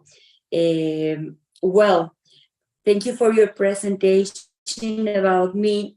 I hope we all can learn from the session. And please, if there's any question, let me know in any moment. Before we start, please can you tell us, before we start, sorry, please, we would like to know what all things you have done in the sector of tea, and globally, what all work you had been doing, what all varieties of teas have you included, and what are the benefits and in general, and then we'll move to the main session of yours. So please. Sure. Thank you very much. Well, I have choose some teas for today. They are very special to me. We will start with a cold brew tea, because sometimes people ask me, how do you prepare real cold tea? So as you can see, well, this bottle of tea has been in the freezer for 8 hours, the whole night. You can put your favorite tea. In this case, I'm using a sencha flower. But sorry, English is not my main language. So if No, I no worries. apologize, Could you please I repeat the name apologize. of the flower? The flower is cherry blossom, Cherry sakura blossom flower. flowers, sakura flowers, right. The cherry Yes, blossom flowers are very good in Japan, and the whole Japan just blooms with cherry blossoms. And yes. yes, so can you please tell us about this? How did you prepare? So right from the plucking up of the flowers, and then what have you done with them? Please tell us. Yes, I received this beautiful, good scented matcha sencha, this beautiful sencha with this a whole leaf tea, green tea from Japan, and it's scented with sakura flowers. It's very traditional for springtime in Okay. Japan.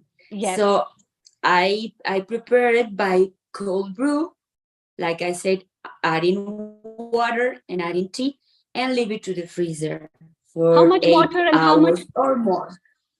how much water and how Sorry, much tea? I think this is a liter of water, Okay. And how many tea leaves? like showing in this spoon Okay. Okay. is like three of these kind of 3 of these, right. spoons that will be big spoons, Right. not tablespoon, but the big ones. Big spoons, right. Okay. Yes, but you can have more, because with this method, with this cold brew method, you will avoid bitterness. Okay. And the So water is a it normal is water? normal water. Drinking Yes, water, not normal heated. drinking water, normal Yes, drinking water at room drinking water. temperature. Right. A normal drinking water at Yes, room temperature. Okay. yes, room temperature, and you can put it during the 8 hours on the freezer, or even room temperature. Okay.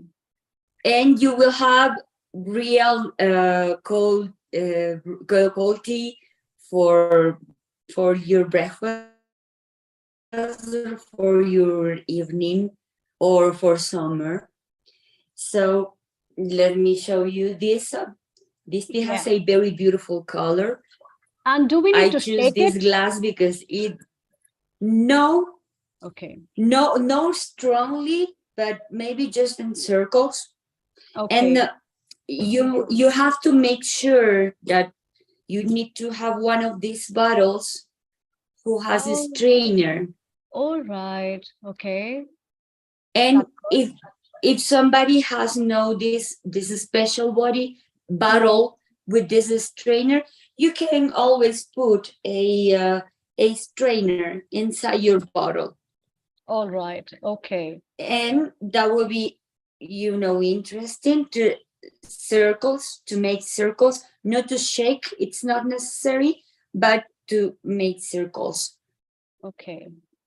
And I'm serving this tea.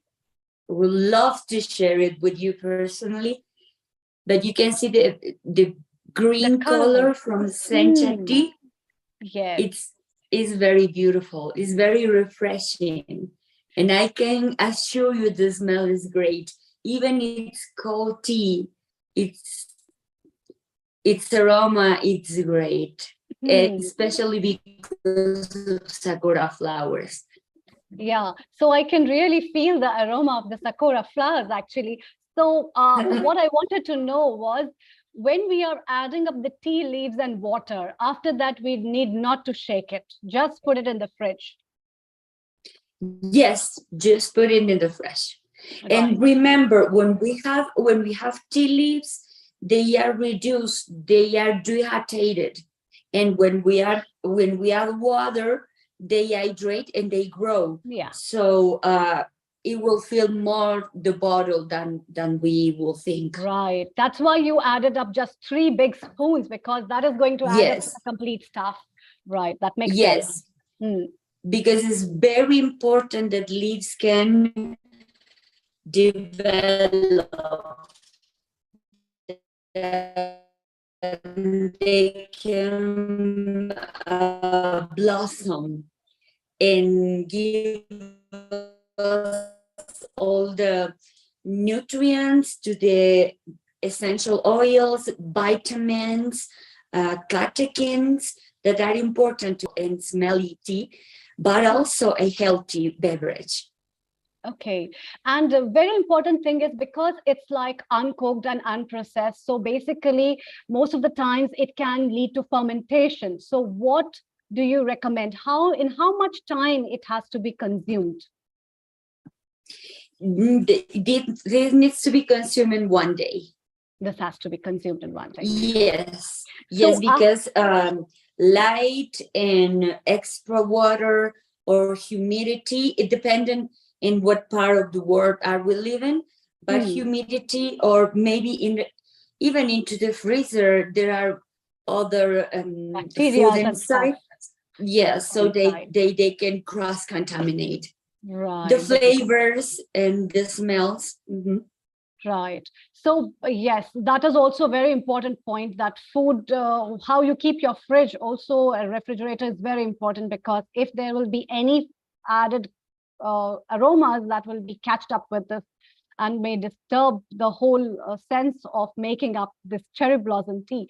And secondly, so suppose I used 1 glass right now and I need to take it after 2-3 hours. So should I keep the bottle in the fridge right back, or can I keep it in the day outside so that I can consume it completely?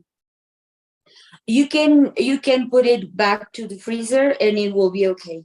But the liquor from the tea needs to be consumed as soon as is possible. Possible. All right. So if you need to plan, if you're planning that tomorrow you want to have the Sakura tea, you need to just make it right away, few hours before, and then consume it with the very next day. That is so amazing. And I think the aroma of the tea leaves that are blended from Japan also has an amazing quality. And tea as such has so much of things to tell, because the leaves are so rich in volatile oils as well as the aromatic oils, which has so many properties on the basis of medicine, health, as well as emotional health, because teas add up to your emotional health, which makes you healthy, feel good, you feel light, you feel glowy in a way that you want to have this flavor today and that flavor tomorrow. I also am a tea lover, holistic tea lover, and I prepare so many teas of my own flavors. Well, but you made me add on and take me to Japan, where I can just imagine the pink flowers everywhere and the blossoming stuff. And that's a very good thing. And can you just tell our viewers about any of the benefits that specifically this tea has? Well, this specific tea, because it's a sencha tea, is a Japanese green tea. There are many beautiful, amazing things to taste, to say from one tea, that it's I don't want to keep them from another. Well, I have said this before many times, but I think it's very important. When we have a tea beverage, it needs to come from Camellia sinensis. The tea plant name is Camellia sinensis. Right. It grows in Asia. So it was discovered more like 5,000 years ago in China. And during the human's history, it spread with the civilization, and its civilization adapt their preferences for creating an amazing tea in these desires and these wishes. So when tea arrived to Japan, they start directly drinking green tea. Okay. What's the difference with green tea? in Japan, it's that they stop the oxidation process in the leaves through heat, but humid heat. In China, what they do is stop the fixation, the oxidation with heat, like in a wok with hot heat. Okay. What they do in Japan? Yes. Sorry, I think you had a question. I'm sorry. But what they do in Japan is to stop the oxidation with heat, with humid heat. So the leaves will be more marine, more mineral, more like sea level flavors, fresh, maybe with a little hint of mint. And I think this is one of the most important benefits, the joy that creates for you, the good feelings that creates for you. For me, this is the number one benefit of tea. Also, green tea has a lot of vitamins, has a lot of micronutrients in a small quantity, but tea is a super supplement. Sometimes they call it superfood, but it's not a food completely. It's not superfood because it has no enough nutrients or proteins for being a superfood, but it's a super supplement because of vitamins, because of minerals, because of micronutrients, oil, essential oils it has. And they always ask me if tea has caffeine, like in a non-healthy context. And I always say tea has caffeine. Indeed, tea has caffeine. It's not as much as coffee have, is less than a half, that a strong matcha shot, the stronger you can think, won't have even half the caffeine that tea has, that coffee, has. But there's a very extra plus that tea has, is a amino acid. It's called L-theanine, and it makes L-theanine, and it makes that caffeine goes liberated slowly. L-theanine does not make this up and down rushes of caffeine. Yes. So yes, we have caffeine, but this is a very healthy way of being liberated in our system. Yeah, that's amazing. This is very important because what people think about tea and stuff is a very different concept. And I personally feel really very happy to meet a lady who is a tea lady, basically, because this kind of a stuff, when I talk about a little bit, because I come from an Ayurveda background, and in Ayurveda there are specifically a lot of ingredients which are in the form of infusions which are recommended, and we call them as peya. So in the form of peya, they are recommended in so many forms, whether you are sick, whether you are healthy, as a part of your healthy diet. And teas and decoctions of this kind make a very important part. And because you mentioned that this kind of a caffeine or thiophene levels are not basically damaging you because they are slowly getting absorbed in your body. Therefore, they are helping to vitalize your body, turning your sympathetic nervous system to a parasympathetic mode where you are feeling relaxed. So it acts as anti-stress. It's a calming substitute coming from the hustle bustle and tense life, and over and above, it is hydrating. So the best thing I like about tea is that it helps you in hydrating as well. Otherwise, people don't drink water. And through these teas, so you'll see with your tea, people can drink 1 liter of water at least with the flavor, which is pretty good enough to keep themselves hydrated, to get nourishment, to get minerals, as you said, amino acids, as well as the vitamin stuff, and antioxidants are full. And that is very pretty interesting to know how the tea leaves are being processed. And I got a chance to go to a tea factory because I come from Himachal and we have a local tea called as Kangra tea, and I love eating, like drinking it basically. It has a very different aroma. I will definitely share it with you. And the tea, how you process it in the factory, whether you're giving it a heating stuff or you're giving it a cold or a humid stuff, changes the whole sense of the tea and the kind of aromas that will be giving to your to the tea itself and the benefits on the health basis. So the tea that you select from every country is pretty different, and they have their own amazing benefits because they are virtually herbs, as you mentioned.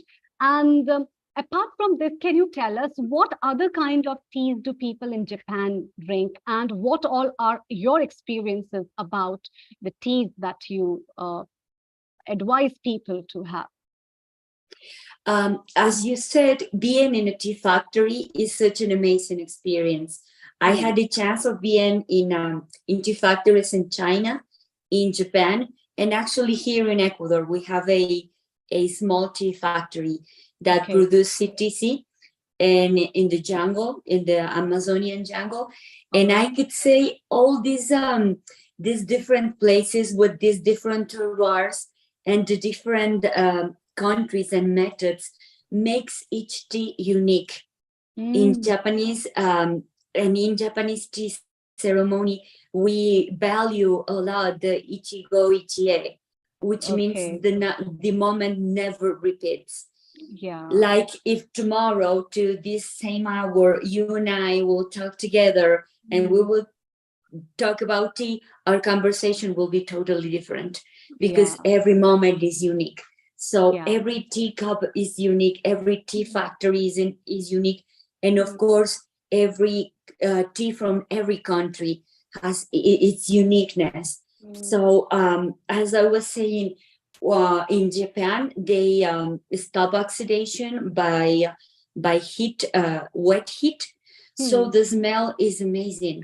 Even being during the processing of the fabrication of tea, it's a totally different experience.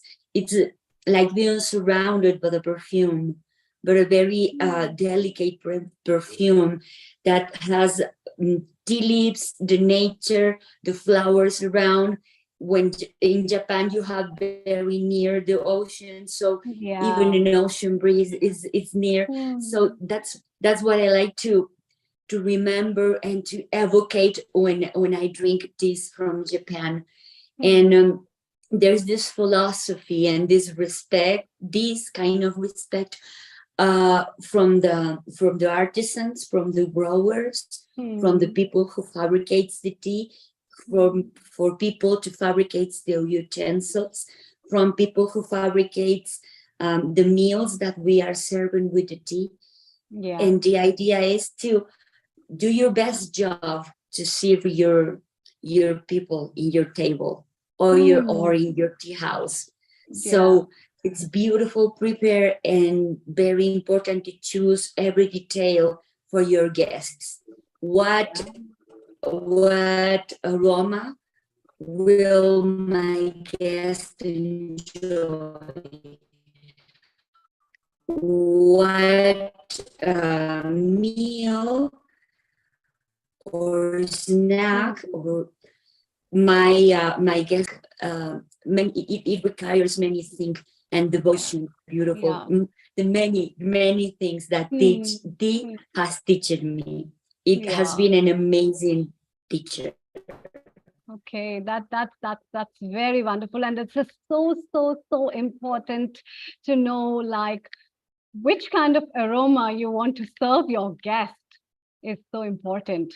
So basically makes the mood fabulous, and you make the environment fabulous, and the whole stuff goes so good because choosing a right tea for yourself, in fact, I would say, at the right moment of life is also a very important concept because, the aromas make you feel very different at different times.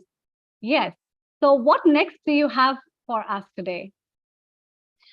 Okay. I had this amazing perfume like Sakura Sencha tea.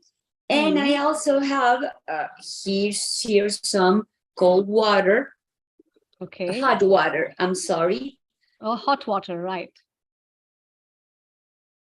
For preparing very special teas. I had this very special, very, very special tea for you guys. Let me show you. Yes, this These is are the a twigs very, or yes, leaves? this is twigs and leaves. I can see Yes. that. Right. It's What a is it? very, very rare tea that I'm very happy to share with you guys. So, chawan or tea bowl. This is its name is trabo. I want to pronounce it correctly. Trabo, which is a species of white tea, sun-dried from Vietnam. From Vietnam. Okay. Yes. So this plant basically is a herb or what? I'm sorry? This plant is a herb, like it is a small tree, or it is a herb? It is again Camellia sinensis. Okay, but from like I Vietnam. said before, yes, like I said before, for Vietnam cold tea, it needs to come from the tea plant, which is Camellia sinensis. But we are more often to see Camellia sinensis in this presentation, like tea leaves, loose leaves. I got this very special one for sharing with you guys in the tea day and the baking day. And this is a botra. It's a white tea, sun-dried in Vietnam fields. The smell, it's not as strong as maybe a green tea, because this is a white tea, like I say, just sun-dried, but the color will be very interesting in a couple minutes. I wanted to share with you this very unique way of present tea, which is like a beautiful small broom of tea with old tea leaves from the old trees, ancient trees, and the only fabrication process they have is sun-dried, only sun-dried. Pretty natural. And That's good. Pretty natural. So could you please And tell our viewers about how much quantity of these twigs have to be taken and how much water if they need to prepare it? Yes. Well, the grower recommends 5 to 6 leaves or 1 piece, 100 degrees in boiling water for 5 minutes. All right. So we will have to wait.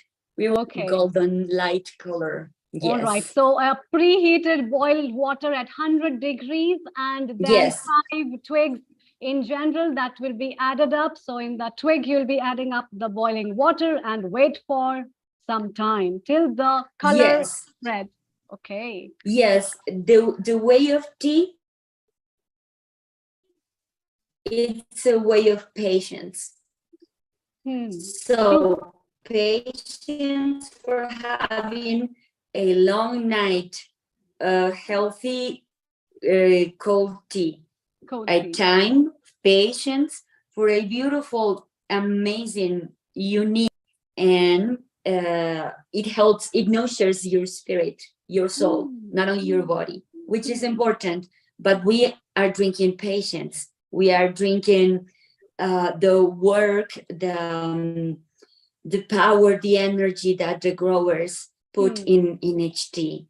So we need to be respectful with them and enjoy it correctly. Right. And so how much like this preparation, can it be stored for some time or it has to be instantly taken up? We need to take it, to drink it instantly. Like this is a big piece of tea. Of course, we can prepare many infusions from this piece of tea. Maybe like the whole day. It might last the whole day. All right. So once used, now then after that it has to be thrown away. You cannot reuse it. We can reuse it, of course. We Okay. can. One of let me just put it here mixed into a plate, because the infusion, I think, is ready.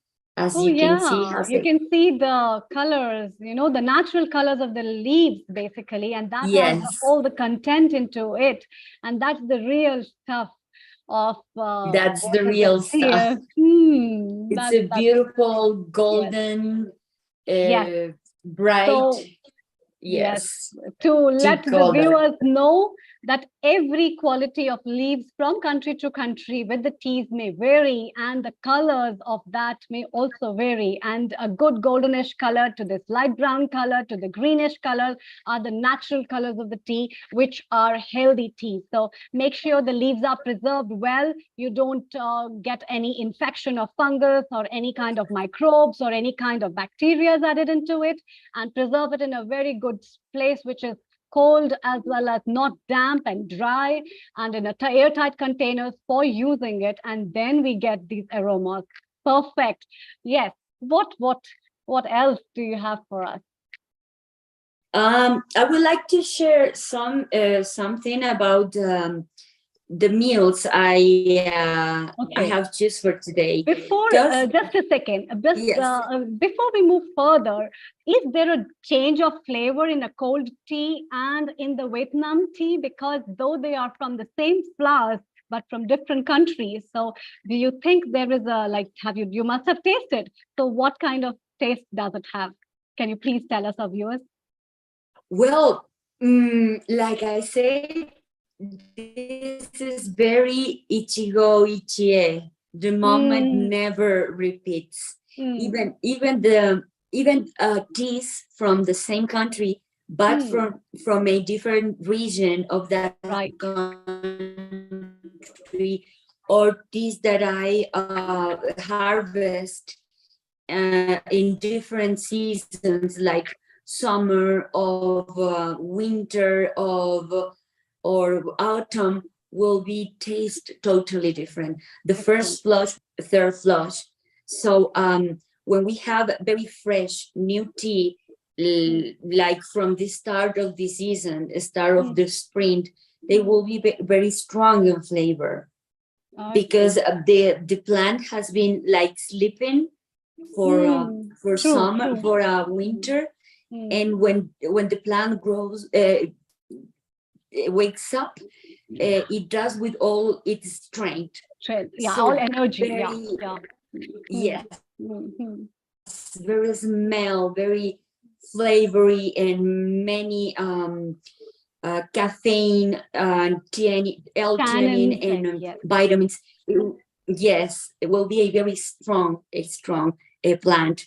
And when they process and into white tea, green tea, yellow tea, black tea, oolong tea, and dark teas, they use different methods of fabrication, which is not a artificial thing.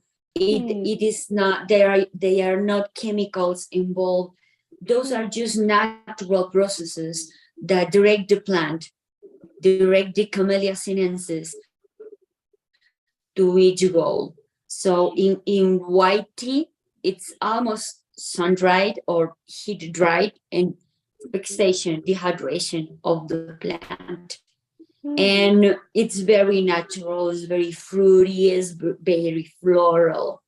When we have a green tea, it depends a Asian method, Chinese or Japanese like. So we will have more vivid flowers, more I don't know how to say. There are many descriptors for green teas. Yeah, I can they understand will be grassy, that. Yes. or they will be mineral. True, and it changes from country to country. Sometimes people tells me, Priscilla, I don't like green tea, and I say probably they burn it for you. They did not prepare it well. So we need to respect the infusion time and the terroir, what you are mentioning, it's very important. Terroir, where the plant grows in South America, in Africa, in Asia. Every plant is different. It's very ichigo. True, very true. And this is very, very good because, the teas basically can act as very rich antioxidants for people. Having these kind of herbal teas can work up with fighting up immunity, especially after COVID when people are so immunity conscious and they are anti-cancerous as well. So basically, Camellia sinensis basically is a plant which is very good herb in itself. And you can see how Priscilla is telling about the processing technique. So patience and living in the moment is very important, and drinking it with the moment is also very important. So what next do you have for us? Okay, next to I have these. This is also a Vietnamese tea. It's a dark tea that I would like to. I had this crystal utensils. So for showing you guys the difference of the tea leaves. This is a fermented tea. Ah, I see. Yes. Right. Where dark teas. Can you please hold in your hand and show the leaves? Yeah. Okay. Right. They're long. Is that good leaves. enough? Yes, good enough. Right. Yes, they are. And the aroma is amazing. It's amazing. Well, let me tell it from your let face. me tell you about these teas. Sure. A post-fermented or fermented tea, it's the only tea that gets better with time. Okay. So this is a tea that has been processed, like I said, all natural in its stages. But at the end, the grower adds microorganisms, like in cheese. I see. Like they do in cheese. It's just a comparison, but they do it to these thin leaves. So it's a fermented tea, non-alcoholic fermentation, but it's a fermented tea. And with this special quality of this tea, makes it able to work especially with your liver. So it stimulates your liver. Some people may have drink extra or eaten extra fat food. This tea will be perfect. Fermented tea, dark teas will be perfect because they work with your liver. So it will help you with the digestion of their substances. Right, that's pretty interesting. So if you have fatty liver or if you are having digestive problems, so how are you making this tea? So you've added up the tea leaves in the crystal, and then you're adding up boiled water, I think. Yes. Yes. Near to boiling water, and adding the tea leaves as I showed you, like 3 grams. Yeah, 3 grams of tea leaves, and then adding up, how much water do you recommend for the 3 grams of tea leaves? For it depends on your testing, but I will say at least 7 grams. 1 gram. I'm sorry. Again, English is not my main language. I'm sorry. Worry. 70 ml of water, right? For 70 ml of or 1.5 gram of tea. Okay, so 70 ml of water for 1 and 1.5 gram of tea, depending upon how strong or how light you want to have the tea. Okay. Yes. All right. So we will leave this one for another couple minutes, and we will see. We will check the color.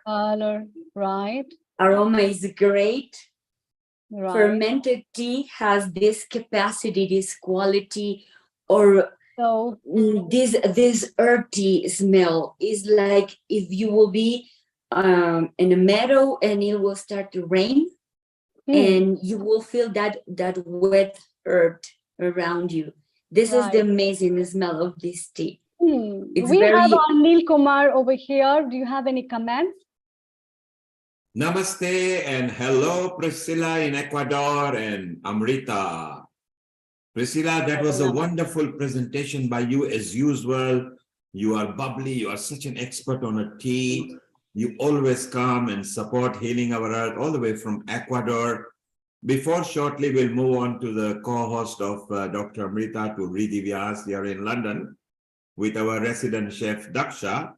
Let us share screen to tell people how to connect with you. And if they want to connect with you, you are on an Instagram as casita_de_te. And what a wonderful Instagram that you have got.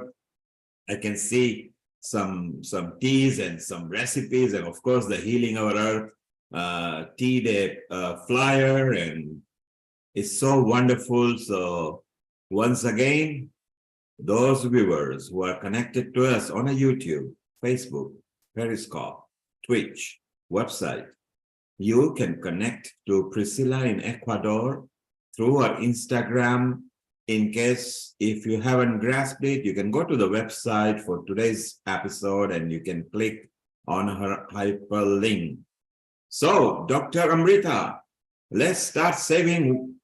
We start waving goodbye to Priscilla, and shortly we'll be inviting Riddhi. I wish I would have more time for you, and I would love to see you again on the platform to share more about the aromas of the tea. That was really wonderful from your side, Priscilla. Thank you so much for coming to the session and sharing such lovely recipes of teas and reminding people, keep drinking, keep sharing. Thank you so much. Global Namaste. Thank you very much.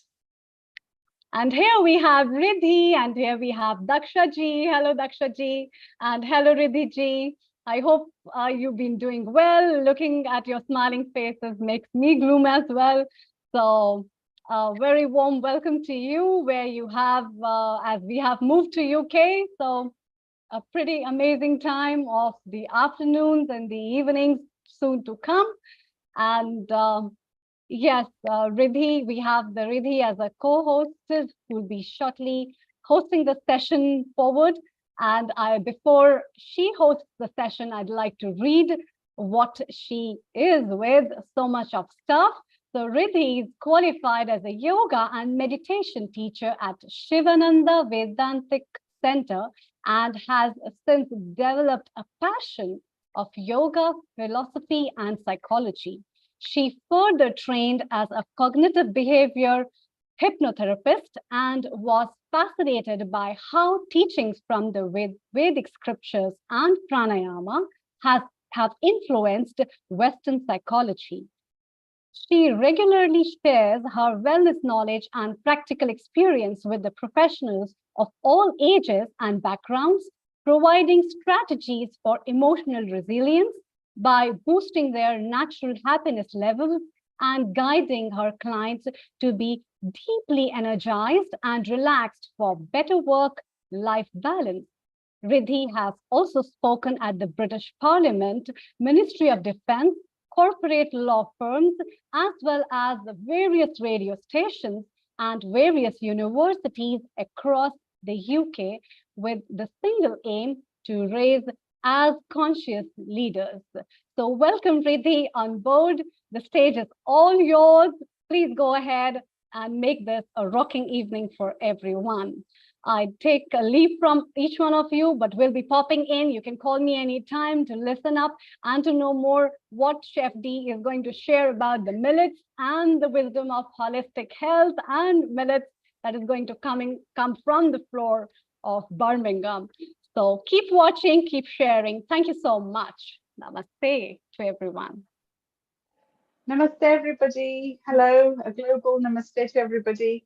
Namaste. How is everybody? I'm sorry I joined quite late today, so no, that's pretty well. You're pretty well on time. That's fine. And I can see you're already on the place where you are ready with the things. So yes, that's I've been trying to get organized as fast as I can. Yeah, and Yes. you're looking beautiful with the same Oh, stuff of the thank you. millet colors. So that is Yes. adding up to the today's dish as well. Oh, I didn't plan that. That's a good one. I like that.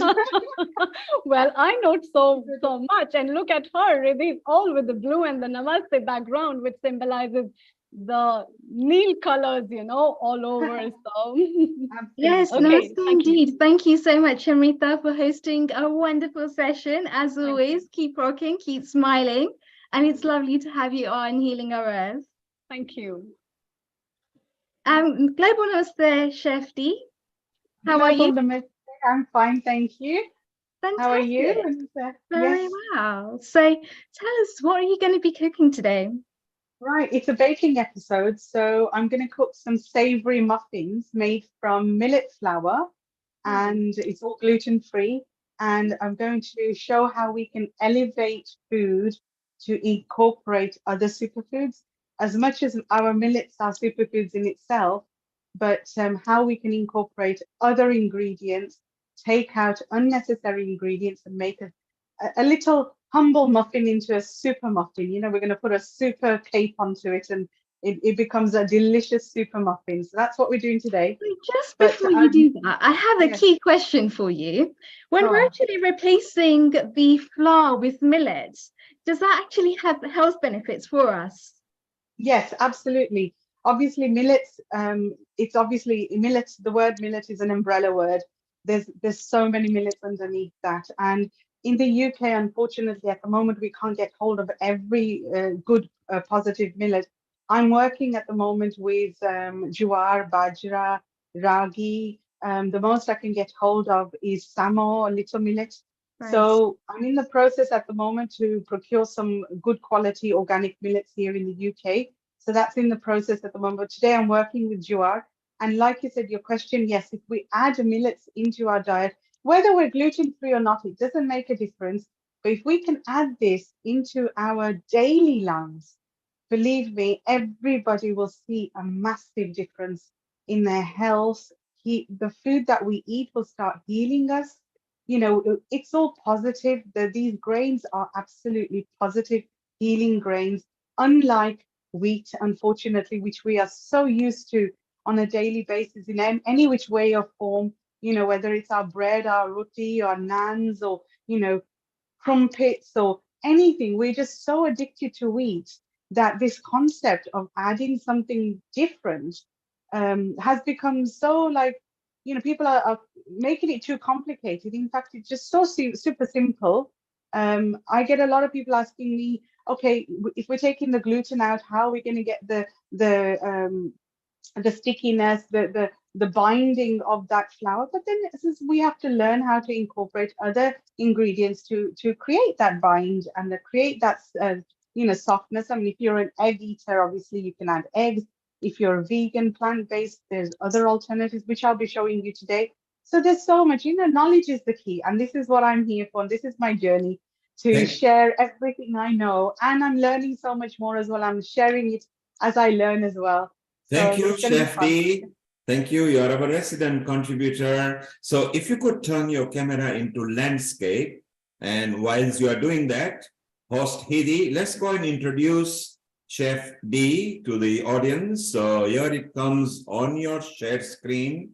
And if you would like to introduce her, and she has set up the camera to the landscape. Over to you, Hidi. Absolutely. So Chef D is here today with us to bake a healthy millet muffin. Daksha Parekh, aka Chef D, is a British-born foodie. She is filled with passion and dedication for creating delicious vegetarian cuisine, grown from strength to strength with a catering company, snack shops, and restaurants.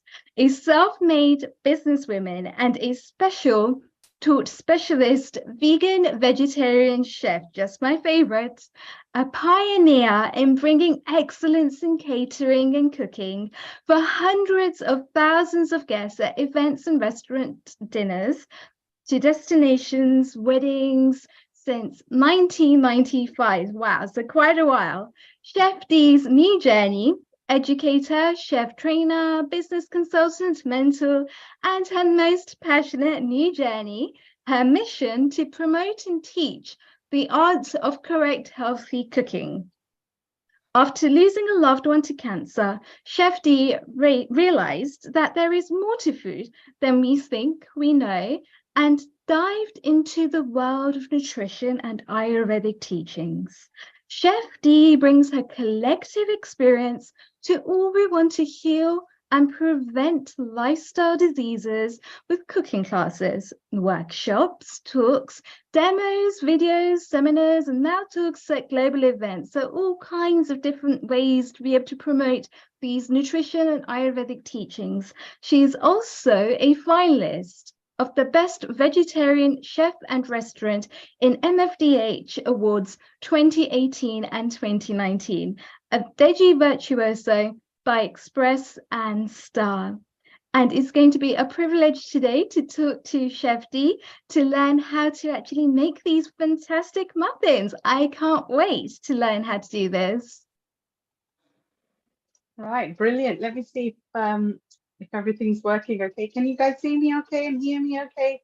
Yes. Right, I'm going to crack on because obviously I've not had time to make you know, a tray to show you the beginning. So I want to pop it into the oven and let's see if we can actually see the end result today. But so I'm going to crack on. What we've got today, I'm going to go through the ingredients as I'm going making it. Yes, everything's on. We're using the vegetables we're using today are zucchini, carrots, radish, and a mild chili pepper.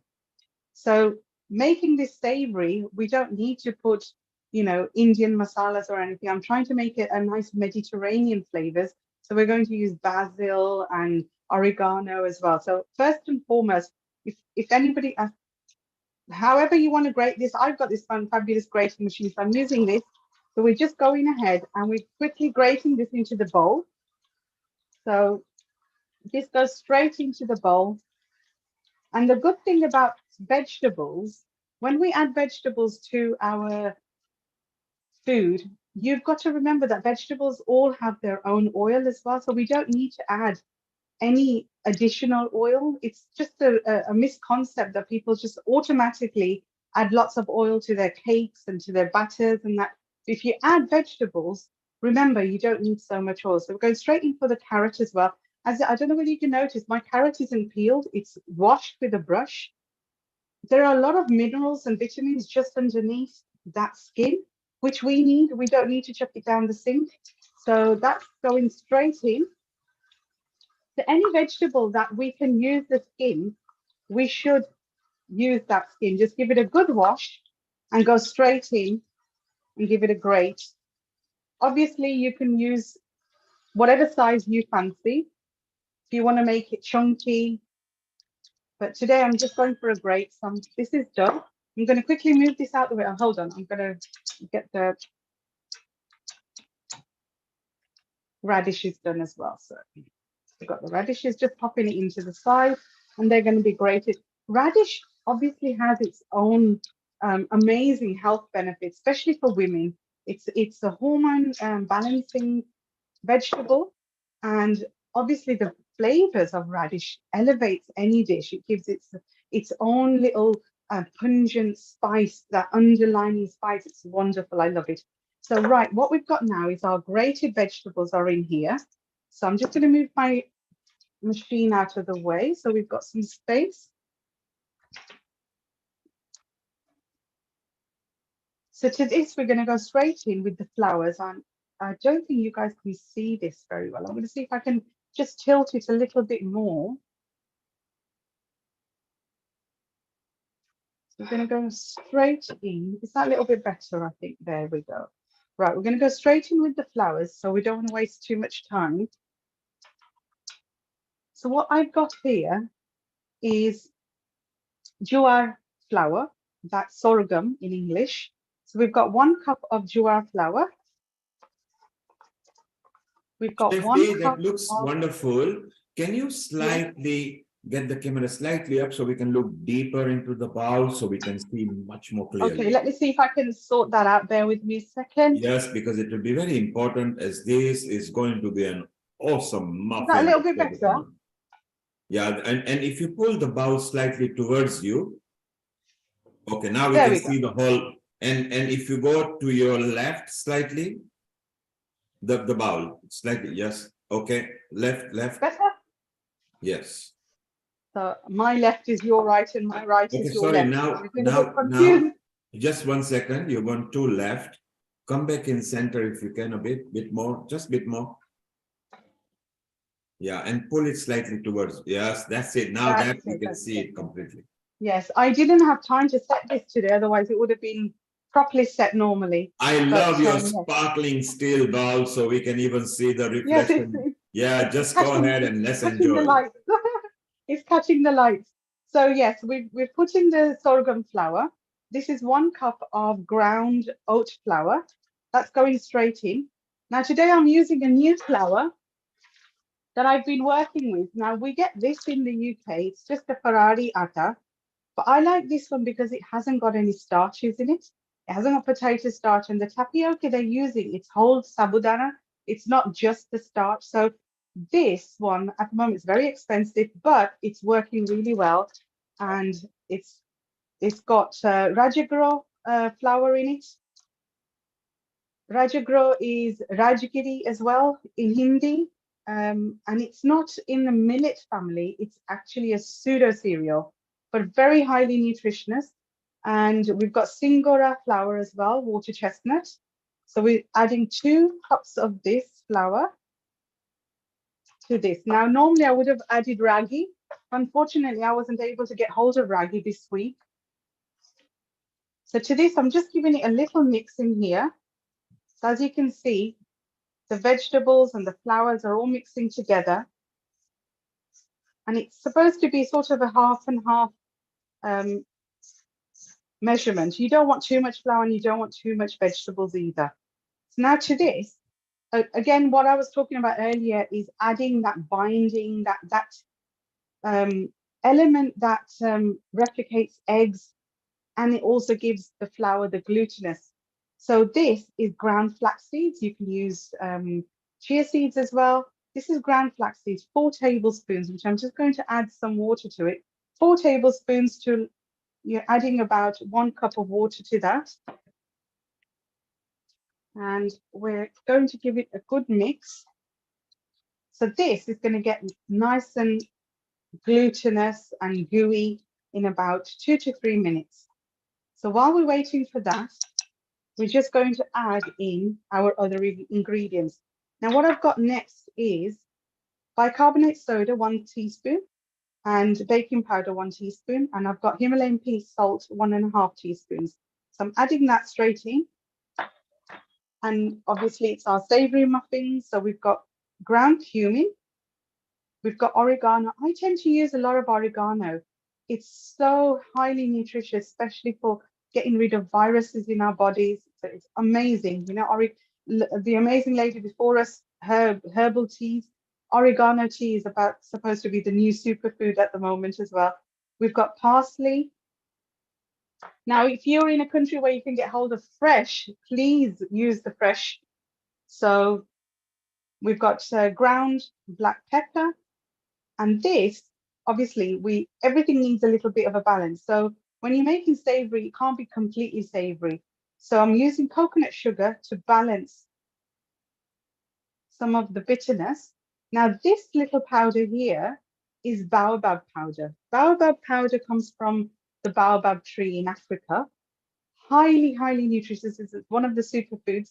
Now, this has got a natural lemony flavor. So obviously it counterbalances the sugar we've just added. And what does it do? It elevates our food. It takes it to another level, adds in the superfoods element as well. So we're going back to our flax eggs. And as you can see, it's getting nice and gloopy. Can you see that? It's just falling off my spoon, nice and gloopy. So to this, we're going to add, there's one thing I've been working on lately is my own sourdough starters. And this is a gluten-free sourdough starter made from sorghum flour, jowar flour. So to this, today, I'm going to add this amazing, I don't know if you can see the the beautiful bubbles in here. I'm going to give it a little mix, and I'm going to add one. Let's be a bit generous, and two. There's no measurement. This adds lots of beautiful cultures to this, and the fluffiness will come from this. And although obviously it replicates yeast, but it won't give it a bready flavor. It'll still give a nice muffin softness. Now, another one little trick I love to do is, where I can, add a bit of color. Now, this is spirulina powder. Don't know whether you can read it. Spirulina powder. You can use corallia, and just add a tiny little bit. You can use moringa flour to this as well. As you've noticed, although it's savory, I've not added any garlic because today I'm adding some pesto. So pesto has its own oil, and this is a cashew pesto. So it's adding the nuts, the protein, about a good 4 teaspoons of pesto. So we've got some delicious basil in there. So what we're going to do now, give this a little mix. Just get that incorporated in there. Now to this, let's see if this is ready. It is nice and it's come together. So I'm pouring the whole lot in. And you can get in here with your hands. It's perfectly up to you. We'll just mix it with a nice spatula. Go around, give it a mix. As you can see, it's still pretty dry.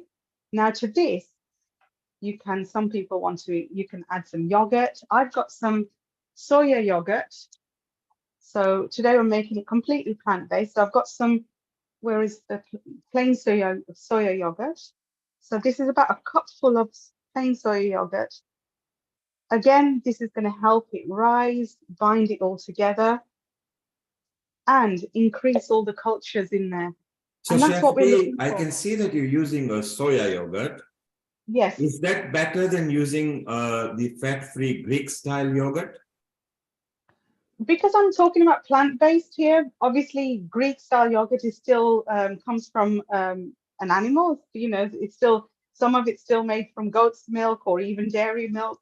So when I say, I wouldn't say soya yogurt is better than dairy yogurt, but it's the alternative, only because the soya, unfortunately, is not always comes from the organic side. But then there again, our dairy doesn't either. So it's like, we are also pure vegan here, are we? well, this is a complete plant-based muffin today. So Awesome. if somebody wants to do it like vegan, plant-based, why I try to keep a difference between vegan and plant-based, because vegan can get very deep. And I stick to being plant-based because it covers me as a professional chef as well. And doing things, when you say, oh, I'm making a vegan muffin, it becomes very complicated. So I like to stick to plant-based. But yes, if you want to use normal yogurt, you can use Greek style, you can use the skyr, the high protein one as well, etc. So as you can see, this is still a bit gloopy, it's still a bit dry, so don't worry. At this point, you can use some oat milk, you can use water. I'm just going to go in with a little bit of water.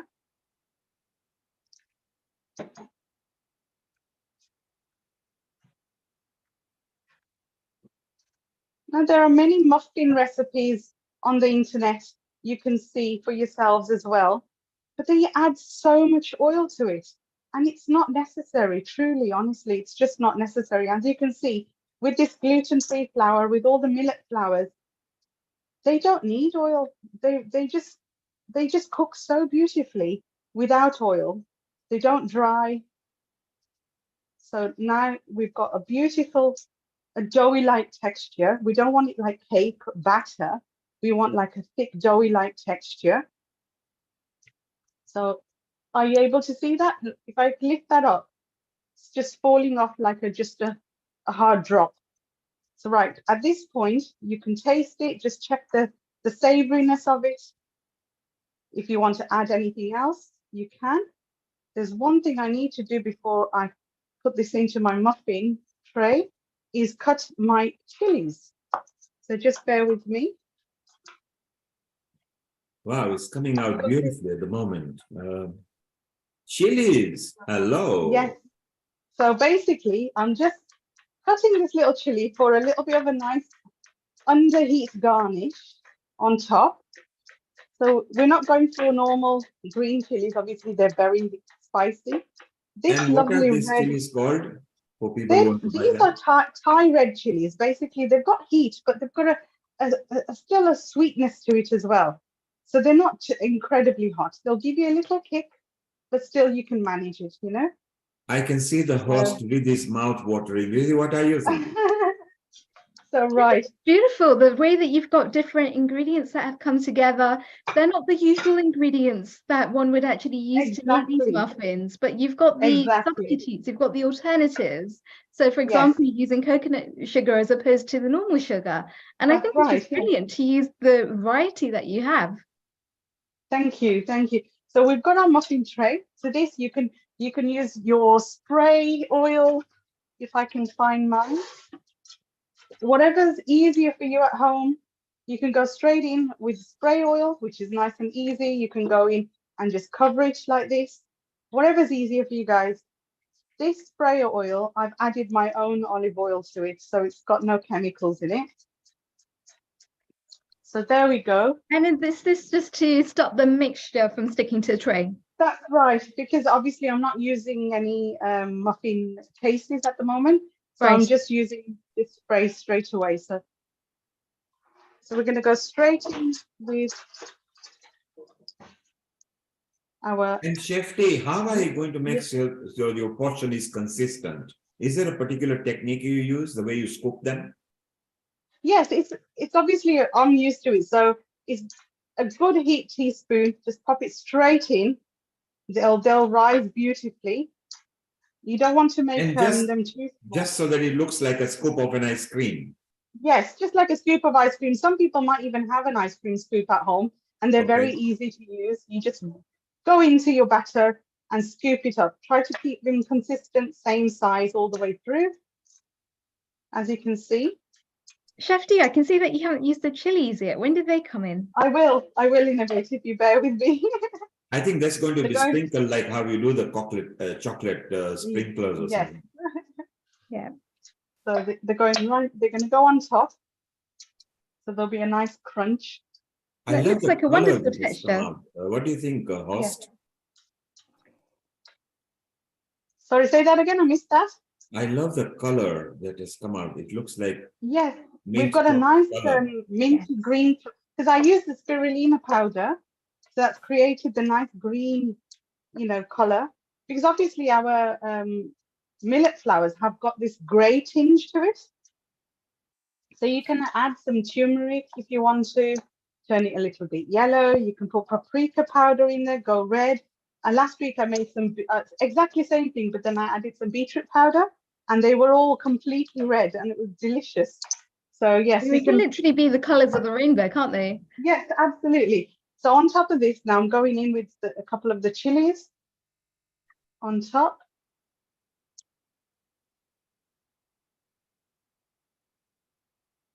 The added vitamins and minerals make all the difference. This is it. And then if you've got somebody in the house who don't like cakes and sweet stuff, this is amazing little savory muffin to take, to eat on a Sunday afternoon, or take it for lunch to work. Now, on top of this, we're going to add a little bit of, if you just bear with me a second, can you see me chopping up a little bit of rosemary? Yes. Rosemary? Yes, little bit of rosemary, very finely. What are the benefits of rosemary? Rosemary, lots of antioxidants. It's very good for your skin, your hair, and obviously the flavors are amazing. The smell, the aroma, the flavors. And you can't do anything nice and savory without rosemary. I absolutely love the stuff, but I don't like it. A lot of people just add the sprigs on top, and they tend to burn, so you can't eat them. Right. So I want to eat them. Chef D, I'm going to digress slightly over here. I love the way you were julienning and chopping. Now that in itself is a technique. Can you just over the next couple of minutes tell the cooks how best to chop or julienne a vegetable or a fruit safely without cutting their fingers? And what is the technique you use so that you're very consistent and fast? Okay, let me pop this on top and Sure. put this in the oven so it starts cooking, and then let's chat about that. So bear with me, Neil. Good And idea. what I'm adding now is some sunflower seeds on top. Sorry, melon seeds. Dry melon seeds, correct? Yeah, just dry melon seeds. Now you can soak them and then add them on top, but today they're just dry because they're still going to be cooked, so it's not So going to they have a will roast problem. well, won't they? Yeah, they'll roast and they'll give you a lovely, big, lovely crunch on top. So if you remember, we didn't add any oil to this batter at all. So what I'm going to do, before I'm adding it into the oven, I'm just going to go over with my spray oil. That will give it a lovely gloss and help everything to cook together, and it won't burn instantly, the top part. So that's going straight into the other oven. So as you can see, Beautiful. Wonderful, very appetizing. So I'm popping it straight into the oven, then we'll talk about the cutting methods. And what temperature is was it preheated, So, and what temperature yes, or what the gas mark? oven is preheated. Let me just put this back onto Yeah. my face. Yes, the oven is preheated to 160 for past half an hour. And now I've put it on 180 and it's going to go on for about a good 30 minutes. So hopefully we're still here and we can have some delicious muffins to look at. So I'm just going to put the timer on for 30 minutes. So me and host Ridi are now jumping into the car. We'll be in the house within half an hour. Absolutely, So go for it. Ready. You're all as well. Put some hot chai on as well. You're welcome. Amrita can drool there in Jalandhar. Yes, absolutely. Right. What did you want to know about the shopping? I'm going to come back to a very important digressing over there. I love the way you were using your knives. So what are the knives one should use?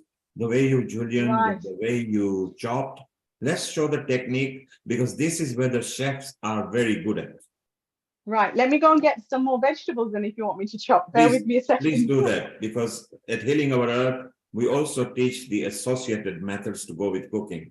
So, host Ridi, while Chef D gets some more vegetables, what are your thoughts so far? Wonderful to actually see the way that we've been able to combine different herbs and spices together to create such a beautiful aroma. And not only has she then created the cakes themselves, but then she's also gone ahead and added chilies on top and some nuts. So it adds even more color, adds even more texture, makes it a nice crunchy type of texture. And isn't it just beautiful to see that we can just use all of the natural ingredients? There's nothing here that seems like manufactured. It's all very much plant-based. And the ease and the complexion with which these are actually being prepared, it's just amazing to see the different kinds of ways that we can combine different foods together to create a special cake, and I think it's also a good method to get children eating nice food and them liking it because of the shape. Mala, you are from the kitchen team. What do you think of it so far? I think you've just mentioned teaching children. I think it's a fantastic exercise for children, as we're trying to reduce sugar in children's diet at an early age and educate them about healthy eating as well. And I think that muffins, I just wanted a quick question on the calories on the muffins as well. Oh, I haven't worked all that out, but I can get that to you. That's not a problem at all. No Definitely problem. high, very, very high in fiber, but I can get the calories worked out and given, send it on our group. So everybody I can safely say, Chef D, I can safely say from the normal muffins from the supermarket, these would be at least 40% better. Absolutely. And it looks like it's got a lot more dietary fiber in there as well, whilst keeping the sugar levels nice and low. So we're not spiking blood sugar levels either. And also a technique from our chef who is trained to cut and chop and julienne the vegetables, and she'll show you her style. She will say what kind of knives to use, the chopping boards, and the method to avoid getting your nails and your fingers chopped. Over to you, Chef D. Right, yes. What we've got, I've just brought out a carrot. A lot of people get scared cutting carrots because obviously it rolls away. So one of the best things I say, if you want to do a julienne on a carrot, get it half. And the knife you need is one of these knives. It's basically one of the ones I use a lot. It's like a cleaver knife, but a smaller size. But it's like an extension to your hand. It's not something that wobbles or falls apart. It's just like an extension to your hand, and that's what you need. You need something with a little bit of a safety groove at the bottom. If you can see that, a lot of knives have the sharpness all the way to the end. So for beginners and people are not that confident of using larger knives, I always recommend to go for something that's got a finishing there. So it's not going to hurt you. If by accident you go like this, it's not going to hurt you and it's not going to cut you. So always go for something a little bit safety, but obviously the professional knives are sharp right to the end. Now, we're looking at a carrot here. Obviously it rolls away. So all you need to do is just hold it with your fingers tucked in. Take a little slice from the side. Now, when you slice, you don't go like this and you don't go like this. You start like a little boat. You start from the tip and then rock yourself towards you. Tip and rock. So it's tip, you put your incision in, and there you go. So this we cut later, but now you've created yourself a nice firm base. This is a nice firm base. It's no longer going to roll. So now from here, if you're going for juliennes, again, rock all the way down. Now, if you're not confident in continuing that, you can drop that down, take that straight into your juliennes. Again, all your fingers are tucked in. So if you want to, depending on what size you want, put that back on top. And there you go. You can have your battens, your juliennes, you can have your cubes. All depends on what size you want, but what's your recipe. Again, And the look first how one. amazing that is. It's just like as if you grated them, but you actually Yes. julienne them. So if you are not struggling when you are doing this, you are doing it right. If you are struggling right, and having to use the pressure, you are doing it the wrong way. Is that right, Chef? Absolutely. Again, a knife should be the extension of your hand. If it's difficult to hold, it's too big and it's dropping, your wrist is hurting, it's the wrong size knife for you. It's best to always have something that you're confident with. It's not going to fall out of your hand while you're cutting. The way I say to my students is your knife is honestly just an extension of your hand, and it's supposed to just roll nice and easy. You're not putting no pressure here, no pressure on your wrist. It's just a nice glide. So depending on how small, thin you want, how thick you want, if you want to turn these into cubes, you turn that around. And Chef, before you do that, if you keep it as they are, before you do that, just spread them slightly once again, just spread them on the earth. And if you bring the chopping board near to the camera, viewers, wherever you are, just look at that. Look at the consistency. Look at the ease at which she did. Of course, she is much faster, but because she was explaining. So isn't that wonderful? Mala, Riddhi, what do you think? Mala, you're muted. Yeah, they look like finely cut chips. It's all the same length. It's all the same quantity, same quality. It just looks marvelous. I think it's an excellent idea, and I love the consistency and your method. So it's good for children to learn, or even adults to learn how to cut. And thank you for the advice on the knife as well. Most of the time we use the wrong knives, and that's why we injure ourselves as well. And with certain types of vegetables, especially when you cutting them in julienne style, they tend to slip and slide as well. And I like the way you showed us the alternative. When you come to the end of that vegetable, what to do, how to turn it around and use it at a different angle. And that's a great exercise, easy to eat. And it's absolutely, I think you could do that with the courgette as well, isn't that so? Yes, you can.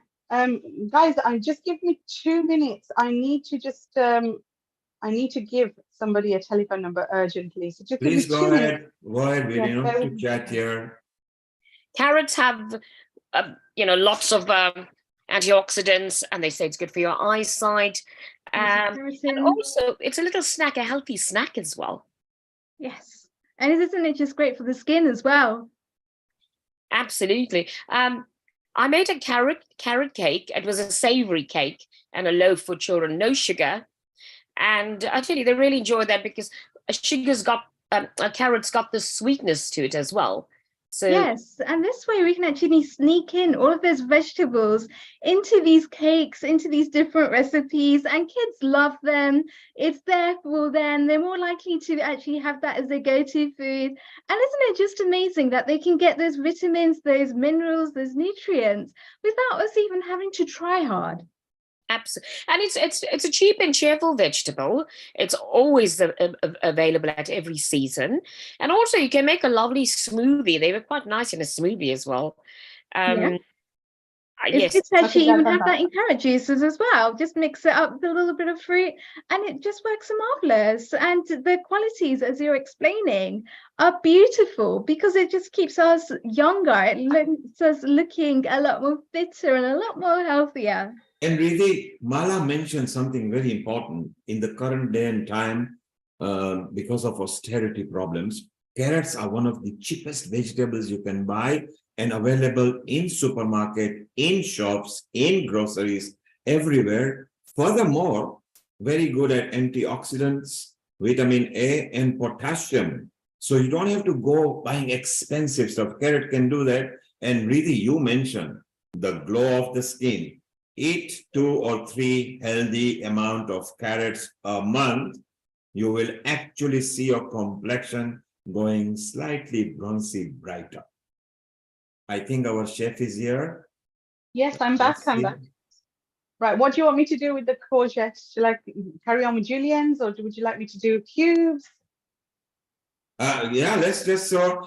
Important thing is to show the technique. So one of the techniques, chef, I was noticing as you were chopping, your fingertips were slightly pointed towards your hand as opposed to That's right. away from your That's right. hand.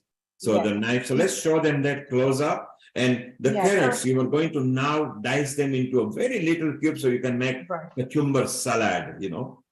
Right. Now, again, if we go back to the way we hold our fingers, you never go like this. You never chop like this. That will take away your fingers instantly. So you tuck this over. This is tucked so that your knife is now, this becomes your barrier to the knife and your guide, basically. So your thumb goes to the side of your food. That's your barrier. And again, your rocking motion, remember the rocking motion, you're not chomping it like this, you're not starting from the base, it's from the tip, and a nice little boaty rocking motion. So once you've set yourself in your position, and then away you go. So nice, and as that's your barrier, you'll never chop your fingers. You just go backwards. And if you're doing like coriander or something like that, you can actually with your thumb push it forward. So there's some foods you can actually push forward as you go along, but you'll never cut yourself because you've always got this as your barrier. So if you And come to the end and look at the you come to the end and you consistency. feel, yeah, if you come to the end and you feel as if, okay, I might just cut myself, or if you're not confident, don't take any risks. Just pull it forward and then just go slowly back into it.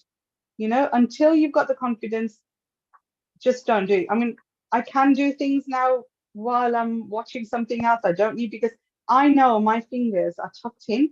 I know, and I can look at the camera right now and carry on. Right now, I am looking towards the camera and I'm cutting away. Right? And you Now just I make can that do look that so because effortless, Chefty. so yeah, so I mean, I can do that. Beautiful. I've got years of experience, but again, it's the confidence of holding your knife, your chopping board. The chopping board shouldn't be moving a lot. A lot of the time, if we're doing a lot of food, we put a wet cloth underneath the chopping board so it doesn't move. Chef, That gives you a lot of. let's bring the minutely chopped particles near the camera. We just show it to the viewers. If you bring it, just bring the whole chopping board up there. We can see. Now you can see that these are very good if the children are very young or of some elderly people. If you can do it in these sizes, it's easy for them to chew without thinking they are consuming large pieces. How wonderful this is. That's a great point you made about focusing on the elderly. Sometimes when the food's too chunky, it gets to, sort of stuck and they can't chew around the And Mala is not just getting stuck. As you get older, the jaw doesn't open as much as a youngster's one. Absolutely. So if you put a whole carrot in, you can almost chop them. These are the techniques to teach all the chefs as well when they prepare food. So when a big supermarket prepares food, and then now because the human beings are living much longer, the whole attitude has changed. Over to you, Chef Mala and Riddhi. Yes. So, I mean, things again, when you've got things like courgettes, if you're not grating it in your grater and you want to hand cut it, Now, then Chef, again, before you go there, how are we yes, doing with our baking?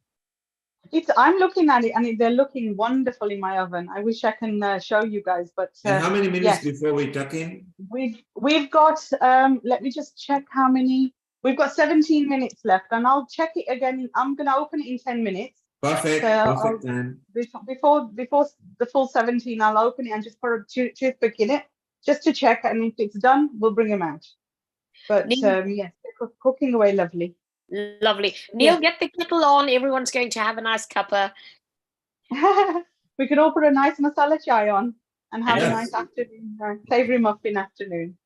It is so nice because look, we know about muffins. The supermarket muffins are so loaded with so many ingredients that are not safe. The actual is almost eating a gunge in your body that is not easy to digest because a lot of juice is required to break them. This one, what is made the plant-based, because the world is moving to plant-based, will, apart from calorie, I think are at least to me, 3 or 4 times much easier and safer to digest. So gut friendly.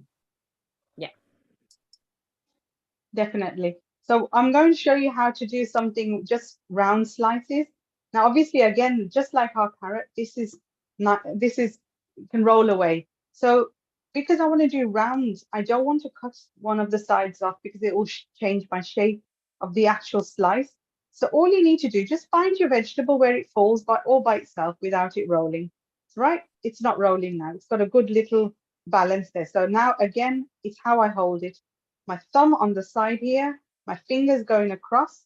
Now I want to do nice round circles, but on an angle. So my first couple of slices are going to be not exactly round because obviously it's got the point, but we can still use that in all our dishes. But again, this is my hold. It all depends on what my size is. If I want a thicker one, I'll move my fingers further back. So therefore I could go for a thicker slice. If I want a thinner one, this is it.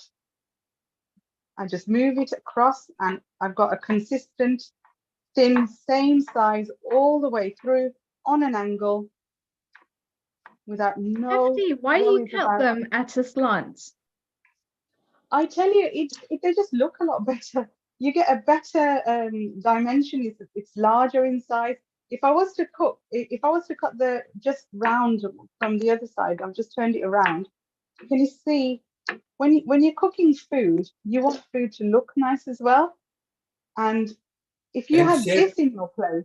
And chef, apart from gastronomically looking good, I think the aesthetics of it looks so nice, the oval shape, exactly. I think. And you get larger surface area to bake on. That's right. Larger surface area, especially, I mean, I make a lot of zucchini lasagna as well. And if I need a larger space to cover, I will make sure my slices are a lot longer and larger, so I'm covering a larger space. If I'm doing it for salads, because zucchinis you can eat raw as well, I tend to grate them, or I'll take something like this, and then I'll go straight into with the juliennes. Again, if my fingers are holding everything properly, I don't need to worry about my size. Everything is cutting exactly the same consistent shape. Exactly the same size. So it all depends on. I was looking at the shapes, and I was when I'm working with children, now that encourages children to look at food differently and excitingly. When you mentioned, cutting them at different angles and things like that. Yes. So you could work with numbers, shapes, sizes, and things like that. So that it's also educational for them. So that actually gives them, it makes it attractive for them to eat it as well. Absolutely.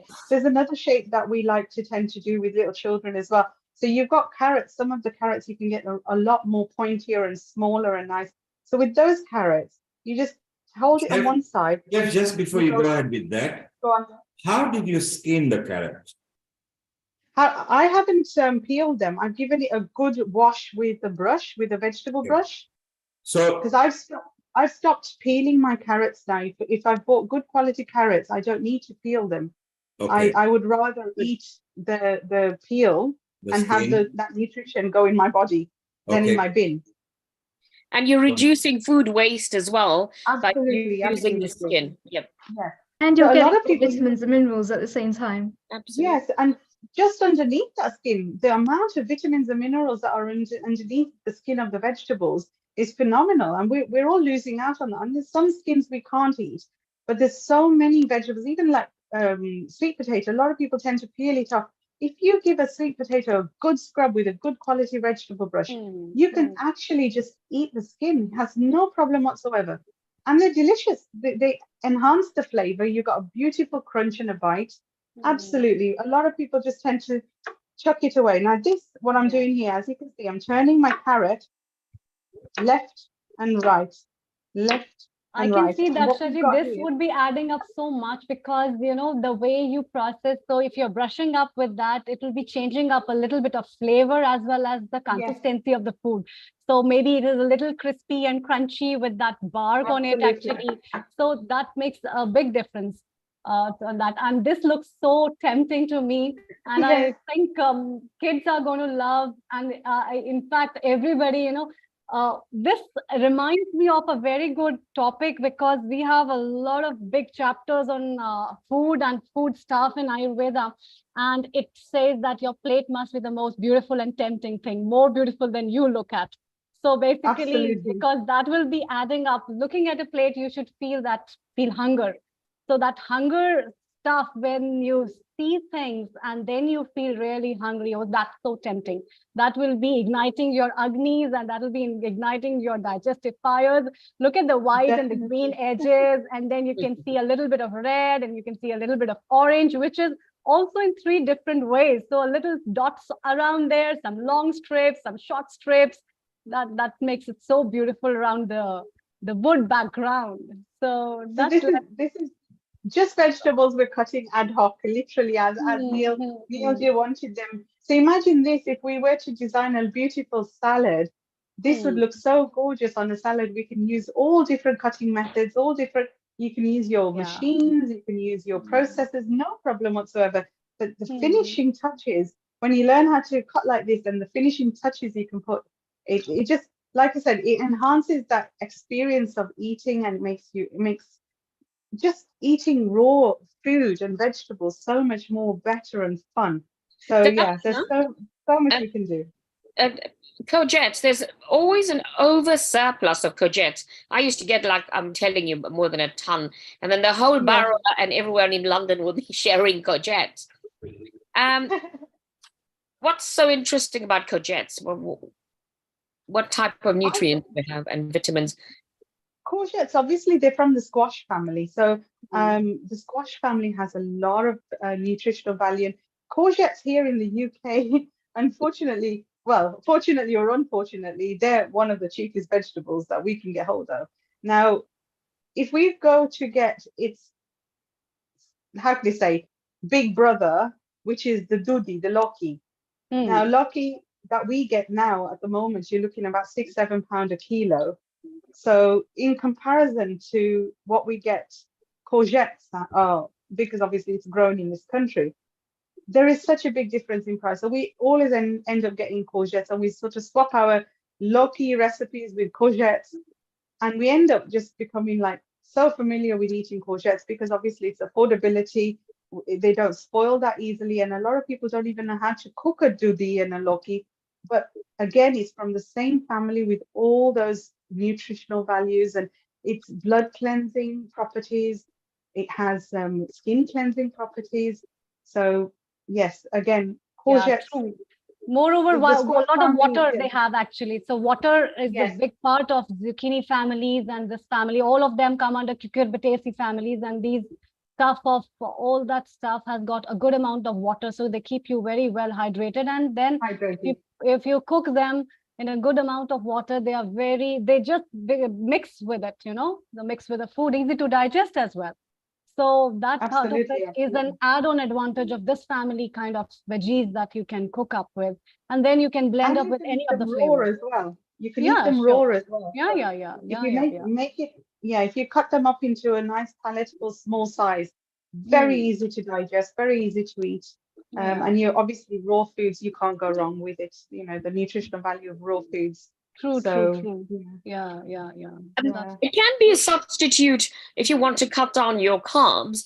So you can make them into spiral spaghetti or things like that. I've tried yes, that, yes, and it's quite healthy, and it digests your food quite well. absolutely, hmm. absolutely, it does. Yes, and then you can make this little shape we've got here. Now, when I used to do little canapes for my catering orders, we'd do little scoops like this. We'd take out the Hmm. inside, Hmm. add it with a little bit of sweet corn, a little bit of red pepper, chili pepper, mix it together, fill it back in there, Hmm. pop it in the oven with a little bit of cheese on top. It literally needs 5 minutes of cooking, and it Hmm. just softens the edges up. And this can be a bite-sized starter appetizer, and they look delicious. And Hmm. again, easy to digest, and people just think, wow, what a dish. And what have we made it from? The end of a courgette. Yeah, wow, and wow, how simple and yet nutritive and Yes, yet so luring. Yeah, yes, Normally, I would actually absolutely. say don't eat with your eyes, but I think this is just a natural exception. Though, what are some of the benefits of actually eating the food raw as opposed to cooking them or blanching them? Oh, raw food. I mean, my God, where can I start? Raw food. Just mm, imagine you're taking every percent of this nutritional value straight into your body. The fiber content, the health benefits, the nutrition, the minerals, the vitamins. It's going in there 100% in your body. When we start cooking it, we obviously the cooking process will start reducing that nutritional value. Everybody's cooking processes are different. And this, I teach correct cooking processes where you can retain up to 93 to 98% of your cooked vegetables. So Right, raw, al dente. 100%, and cooked. If you think about it, cooked. If you cook it incorrectly, like pressure cooking, deep frying, boiling, you're losing That's so great. over 70-80% of that nutritional value. You've lost the fiber, you've lost the nutrition. It's just filling you up basically. There's no longer any nutritional value in there. So your vegetables, I mean, a couple of the classes I teach of healthy cooking is like you go out and you buy all your organic vegetables, but if you don't know how to cook it correctly, you've lost the nutritional value instantly. By the time it comes to your plate, you're eating probably 5%, nothing. 10% of what it was. Hmm. Yeah. Yeah, Are there yeah. Yeah. some And natural then people still exceptions to think, this as well? So when we actually do cook them al dente, so it's still got the natural crunch, it's still maintaining those vitamins and those minerals, but it's changing the chemical structure slightly of those vegetables. Is there a benefit to that? I've yeah, lost you guys. structurally, What I do you Hold think. think, Amrita? Yeah, basically. It depends upon what kind of processing and cooking. We were like discussing about this, me and Chef D were discussing about it, because what content you have on the plate, despite you buy a very good zucchini, you buy a very good squash, you buy them organically, and you spend so many pounds on that, and you're happy with that. People are very excited. No, I got it from the store and this was worth it, and that, or that store has got a very good products, and everybody just rushes on Okay. that, or there's a big sale or something. So food preferences basically makes a big difference how you put it on the plate. And so on. I'm the just checking. processing techniques of what you're My cooking, phone. how you're cooking. Now this kind of a thing where you are using the skin can be used only in some of the places where you are very much aware about that it is organically cooked. There's no pesticides, there are no insecticides on that, there are no chemicals being sprayed, neither it is being waxed up. So all these things can be kept in mind, and then the processing techniques vary from person to person and place to place as well. And Thank you. And right, with the different cooking techniques, the different strategies that we use, does it also affect the agni, the digestive fire, in different ways? sure. So basically, that is what with the air people, we recommend people with the different processing of the same food. So if I have to recommend a person with the same zucchini to be used in all the three different kind of people with different prakritis or constitution, it will be totally different. So Thank you, Amrita. Thank you, thank you. Amrita. We will be shortly traveling to United States of America, where our coordinator Sharon Rose is waiting, who will be accompanied by Jay Wagner in a while. But before we go there, just for 30 seconds, each one of you, Chef D, we start with you, and then we're going to see your lovely muffins. Tell me, Yes, in another 30 2 seconds, minutes left. yeah, Chef D, so for 30 seconds, we'll go around. Chef D, quickly, which are the best 5 vegetables you think one ought to consume regularly? Out of 5, I would say first top for me is broccoli, spinach, good quality baby spinach. I personally like the baby spinach. Loki, dudi, courgettes if you can't get hold of the dudi. Then I'm looking at carrots. And my 5th one would have to be cabbage, because cabbage is a Thank you. cleanser. You for me. passed your Cabbage- test. You passed your test. And Oh, apart thank you. I from didn't know it was a test. apart from just Loki, because that is not every day available, so somebody has to replace that. The spinach Yes. and the broccoli are extremely good. If you suffer from bloating and gases, avoid the Absolutely, broccoli, yes. go for spinach, because spinach Yes. is okay, easy, better green. In fact, spinach should be number 1 and broccoli number 2. But I love the Chef D. Now we go to Amrita. Which are the top 5 vegetables that is readily available in Punjab that one should eat? I would go for again broccoli, spinach, amaranthus. We have got many leaves of amaranthus. Leaves are very good, which is called as cholai, and fenugreek leaves. They are pretty healthy and they can be used even in Gujarati mathis, dakshaji, which you prepare in that fenugreek leaf has its own aroma. So And even the in last one khichdi. for you? Last one would be again kale or Okay, asparagus. yes, you got the 5. You got the 5. Fantastic. Mala, what are your 5 favorite vegetables that are readily available? Readily available. So there's carrots, beetroot, spinach, kale, and broccoli, all absolutely powerful and has all the and they're affordable as well. And sometimes you get them like beets, you get them fermented or pickled, and they're cheap as well. So they're all full of your basic needs as well. Yeah. Thank you. So far, we've got broccoli and spinach, which is consistent. Comes the carriage up in Punjab. There were 2, 3 which are not readily available in all the countries. So now we go to Riddhi. What are your top 5? I think I agree with my co-host, but I'll also add things like radishes, which helps to balance the hormones. Cucumbers, now that it's summer and it's going to start to get hot, it's something that you can just add to a salad. Carrots as well, amazing. They have the beta carotene properties, which helps to have healthy skin, helps to have healthy hair, keeps you looking younger for longer.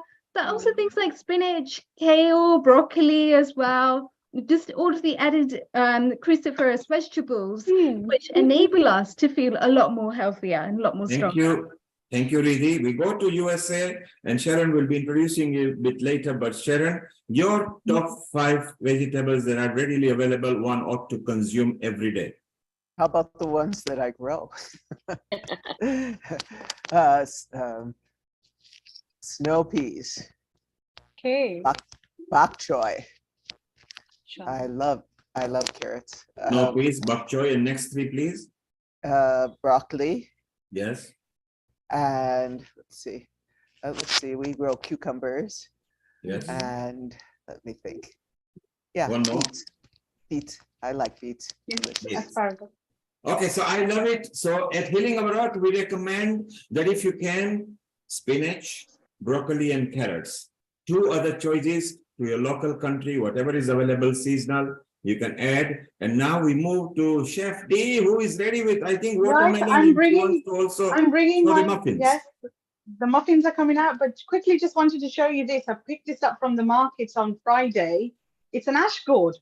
Now, everybody from India knows exactly what an ash gourd. This, for us, this is like gold dust. It's that expensive as well. This particular one cost me £12 altogether. It's $8.99 a kilo. This has cost me £12. So this little piece here is going to be a very expensive gazpacho drink that I'm going to make later with some cucumber and ash gourd. What So does with it a little taste bit like? of jeera. It's like a cold, how can you explain? It's like a cucumber to me. Cucumber I feel too, it yeah. tastes a lot Cucumber, like a right. hard cucumber. Yeah, it's got a lot of water content, but we call this the food of the gods. You know, when Hinduism started, when they stopped giving sacrifice of animals to goddesses and gods back in the day, they started to do ash gourd as a sacrifice. I don't know whether anybody knows that story. And to this day in South India, they still do holy sacrifices with an ash gourd because of its nutritional value. It's one of the highest nutritional value in the squash family. So this is something, it's called food for the brain, as somebody else recently told me, especially when children are having exams and that. If you were to feed them a raw ash gourd at least 3 times a day, they have ability to retain information from their revision. And it's supposed to be really, really good for brain food. So yes, I'm making it. I'm going to. And what's the latest with I'm our bringing out the plant-based muffins. muffins? Yes, we're bringing out the muffins. I can't wait to see them. I hope they're cooked. Right. You're not supposed to take them straight out, but I'm going to. Bear with me a second. Wow. Let's see if they're piping hot. But See, they match with your dress. Wow. Let's see if they come out. I've got to obviously cool them down, but Yeah, let take me your try. time. Take your time. We want to price Let it me out. try to get carefully. one out because it's. So while super Chef D is doing that, shortly we'll be traveling to America, where host Riddhi is going to introduce our American coordinator, Sharon Rose, who has got a nice lineup for us. And our Indian host guys, today, if you look Dr. at Rita, this, will be chit-chatting too. And here we come to Chef D. Over to you. I've just flipped this so you can see the underneath. Oh, that looks beautiful. Oh, amazing. Well done. Good. Very well cooked. Chef D, put the tray down and just hold this one. Put the tray down. And now I think it's not hot enough, so you can take it out yet with your hand. That's just it. press and see. Yeah, it's pretty hot. Be careful. It's very, very hot. Yeah, The be careful. steam coming out. The camera will be steaming out. Wow. Yummy. That looks so yummy, you know. And it has all the colors, small colors of all the stuff and the seeds. You see the seeds. That's amazing. Chef Now the D, seeds are also take a bite so our mouth stops watering. Oh my God, it's so hot. And make sure it's not very hot to the tongue. It's not burnt either. It's lovely and it's crispy. Even the seeds are not burnt. It's it's turned out really nice. Baked properly at a very right temperature and right way. Yes. Very, very nice. And they're spongy as well. So if I bring one out and I'll show you how spongy they are. Look. Yeah. Beautiful. Got a great consistency. It's brilliant texture. You can feel it when you just bounce that. So yes, I wish you guys can taste this. We're going to have a little get together where everybody brings some food and we can all eat our delicious things that we make all this time. You're making me hungry now, Chef D. Sorry? You're making me hungry now. Yeah. Yes. Me too. Yeah. So, Chef D, before we all wave goodbye to you, don't go away. If you've got time, stay around because Sharon and we can chit chat. Can you hold the tray for us finally, right? Bang to the camera at 45 degrees so we can see without them dropping out, please. Wow. If you come central, yes, that's it. That's good. That's beautiful. We love you. You have done a wonderful job today. And this was prepared live in front of us. And it just took us 30 Look at minutes. the Is that golden. right, Shefti? Look how beautiful and golden it is at the bottom. Absolutely. Perfect. And it Just just came to out. show how easy it is to cook these kinds of foods when you know what you're doing. Yes, and completely gluten-free. And we've added all those superfoods and everything in there. I can't wait to taste it myself. Last week, the one I made with beetroot was delicious as well. But yes, I'll have to send everybody some recipes and make it at home. And the world And then is we'll all make going, it. the world is going plant-based, and what better, because people love to use the word muffin. Now children Yes. can be told that these muffins are delicious too. But can you imagine taking this to work in your lunch preps when you're taking this? You know, you can have it with your 11 o'clock cup of tea or lunch, or I would and love it to you're have it having- with my mint chutney. I'd love to have it with the mint chutney and the coriander chutneys of mine. This would look good. I tell you, Yes, Shefti, I tell you what I would love to do. I would love to use this as a falafel. Falafel, Yeah, right? yes. And But that would be interesting with vegetables and a high fiber brown bread, sort of the pita, and lots Yes. of salads, and crunch this, spread this into there. I think it would be delicious. But Neil, you have to taste my falafel that I don't fry. So we are on our way, all of Yes. us are traveling. I mean, Sharon and Non-fried. Amrita, because they're in different countries, they can just drool and watch us. Chef D, we are proud of you. We love you. You are our resident Thank you. chef. Stay around. We are now going to move I to. will. Thank you, everybody. Bye-bye for now. Thank you. Thank Yes, you, we will Chef move D. on to That was an our awesome host, recipe, and I can't wait to try it myself. Thank Yes, you. it is Thank so you. beautiful, Bye, guys. Riddhi. And it's wonderful, Riddhi. Over to you, and bring our Sharon, our coordinator in America. Sharon, global namaste. How are you? I'm good. Global namaste to you and our audience out there. Fabulous. And you've got some amazing food that you're going to be cooking as well. You've got the eggplant parmigiana. Yes, So yes. just Well, actually, before it's you tell us about that recipe, let me just do a quick introduction. So Okay. Sharon Rose, MA and winner of the Filmmaker of the Year Award from the 20th World Congress of Qigong, Tai Chi, TCM, Daoism, and natural healing. Quite a combination. She's the director, producer of the forthcoming documentary series, Quantum Qi, the Taoist art of nurturing life. Sharon has lectured, performed, and presented her films in numerous universities, spiritual centers, cultural organizations, and museums, and was a consultant to the National Endowment for the Arts. She is the author of The Path of the Priestess, a guidebook for awakening the divine feminine, and is currently completing a CD, The Nectar of Bliss, dedicated to the healing power of the divine feminine in cultures throughout the world globally. Sharon loves growing fruits and vegetables in her own home and making cookings at home. And today, Sharon is accompanied by Jay Weldner, and also loves cooking and creating her own recipes. So Sharon, tell us a little bit more about the eggplant parmigiana. Well, this is one of Jay's recipes. He's going to be, I made a little video of him making Fantastic. this dish in our kitchen here. And then when I'm done showing the video, he'll come on to answer questions. Right. I shall save my questions for later. Okay, so let me share this with you.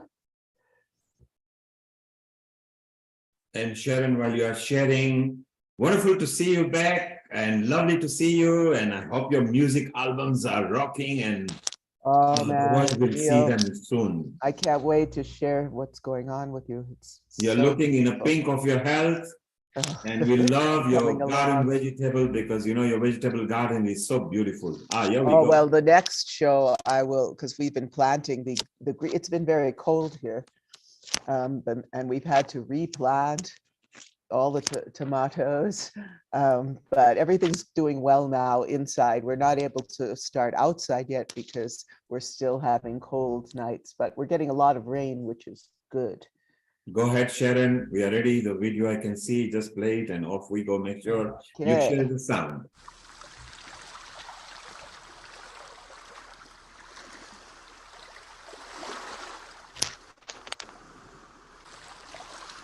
So the first thing you want to do with your eggplant parmesan, which is what we're making, is you want to get, why they put these labels on at the store, but they are not easy to get off. They're probably toxic too. So cut in 1/2 inch. Make sure that they're all pretty much the same because they're going to be cooking all the same, so you want everything to be kind of the same size. They're going to shrink too. You don't want the butt. Recycle.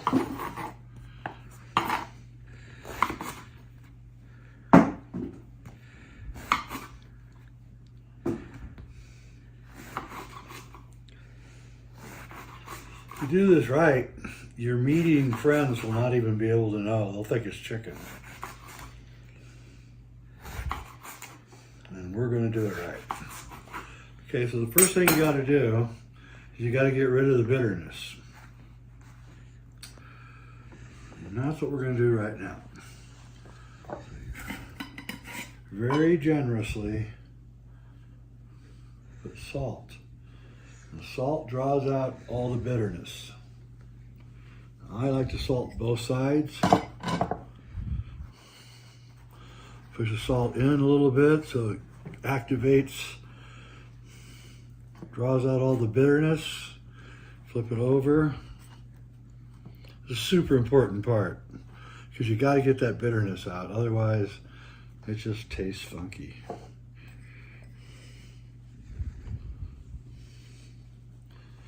You're going to wash all that salt off, so you can be generous with it. It's not going to oversalt. All right, so now we come back in about an hour or a half hour, and all that will be drawn out. In the meantime, we're going to start on the sauce. So here's how we make the sauce.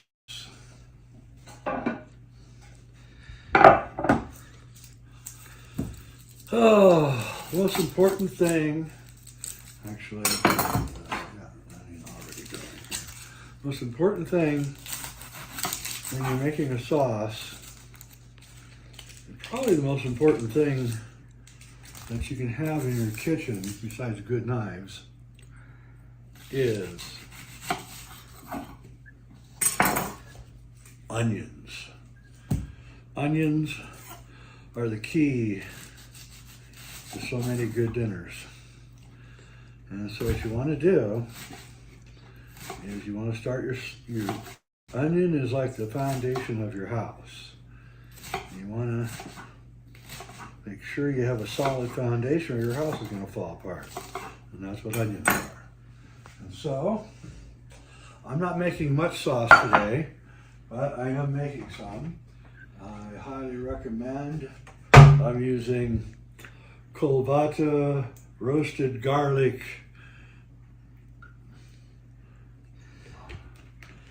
and you want to caramelize the onions.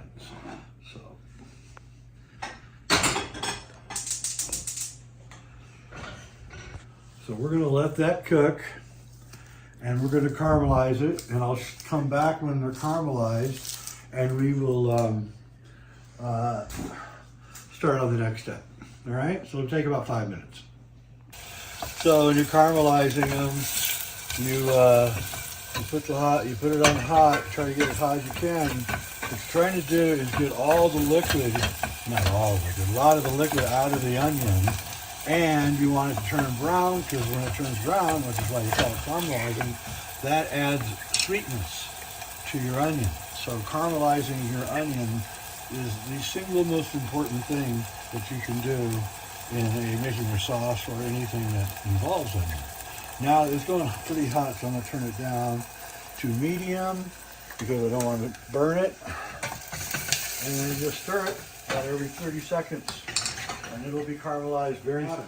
We got a long way to go on both the onions and the eggplant, but in the meantime, getting our, we're going to coat the eggplant. We're going to do it in 3 layers. One layer is breadcrumbs. The other layer is egg with a dash of half and half, or milk, or buttermilk, whatever you want. Just makes the egg go a little bit further and adds a little bit of flavor to it. And then the final, this is actually the first. So what we do is we're going to put the eggplant first. That's why you never wear black when you're working with flour. First in the first in the flour, then in the egg, and then in the breadcrumbs. That creates a really incredible, great coat for the eggplant. All right? So we're just cutting up garlic. I put 3 cloves. I like to chop them up into smaller pieces.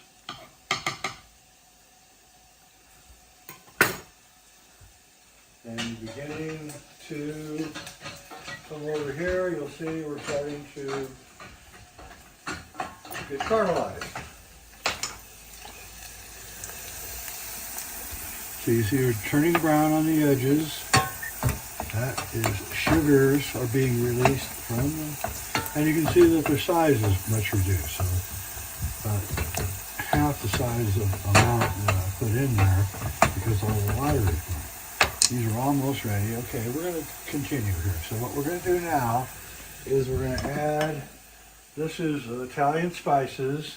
I make my own. You can buy them at the store, but it's cheaper to make your own. It's 1 part oregano, 1 part sage, 1 part rosemary, 1 part thyme, and 1 part dry basil. And I'm a generous guy. Oh wait, before I do that, I'm going to turn this off. Starting to caramelize a little too much now. Add one thing. I'm going to add this in, the garlic. So you put the garlic in right after the onions, and you hold the garlic until you smell it. And then I have 1 tablespoon, I'm not very scientific, of my Italian spices. And I'm waiting for the garlic to get aroma, which is any second now. As soon as I do, there, okay. I put that in, then I put in my black pepper, and then I keep it going hot, and then I put in my magic ingredient, which is the killer of all killers. You want to get this before the garlic starts burning. Use the wine to calm the whole thing down. All right, now you want to cook the alcohol out of the wine because you don't want the alcohol in there. So let the wine cook until the alcohol is gone. And now you have these wonderful flavors. Believe me, you get garlic and wine and onions mixed together. It's pretty unstoppable. All right, so I have not added salt because I don't add salt until the end because I'm not sure how it's going to be. I'm going to turn this off. Now we're going to move over here. And I'm using Vantia Roman tomatoes. They're super good. From Italy. And in case you don't know, Italy, you're not allowed to use pesticides or herbicides on your food. So everything in Italy is organic. And then I get this from Costco, organic tomato paste. Now we know that the alcohol is all gone from the wine. By this time, we can now add these 2 ingredients and let that cook for 40 minutes or so. So first goes in the Roma tomatoes, and then the paste. We can turn this back up.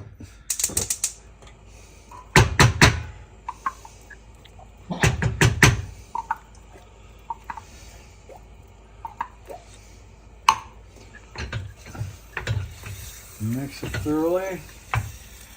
And what's going to happen is these Roma tomatoes that are so beautiful here are going to cook down and eventually fall apart. And we will have a very nice, thick sauce to go on our eggplant. So basically, I bring this up to a boil, then turn it down and let it simmer for a long time.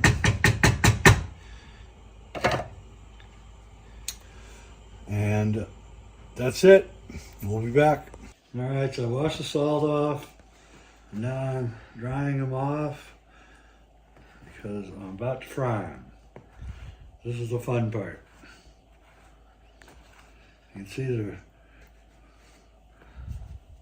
a little bit dried out looking, and that's what you want. That means that all the liquid, the bitter part, got out. All right, so now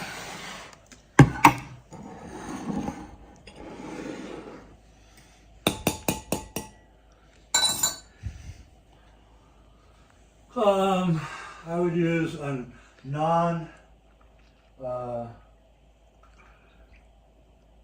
olive oil, and you don't want a generous amount because you want to get it really hot. All right, so here's how it works. You stick it in here. Oh, I've got a plate.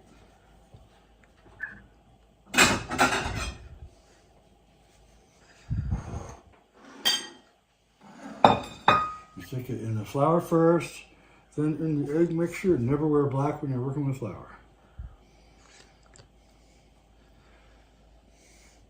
Now it's all sticky. You stick it in your breadcrumbs.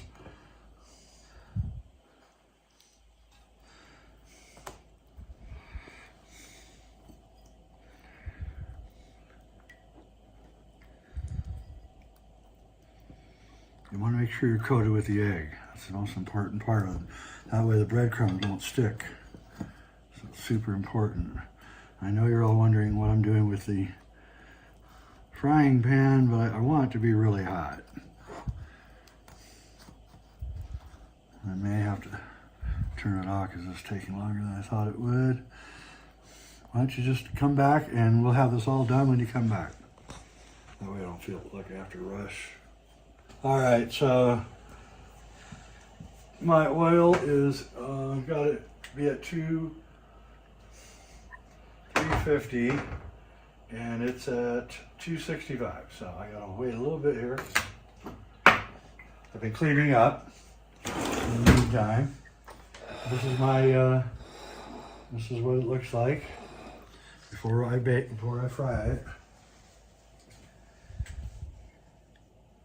294, almost there. Oh, my sauce is done. There's my sauce, all nice and hot. All the tomatoes have been broken up. Smells really good. I'm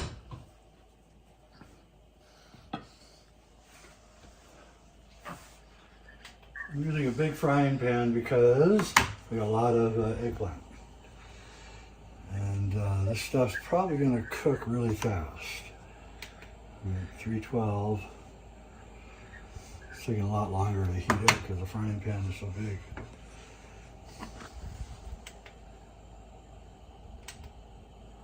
All right, we're real close now. Sometimes it helps to bounce your grease around, spread the heat. All right, these are ready. It's almost at 350, so we stick these in here.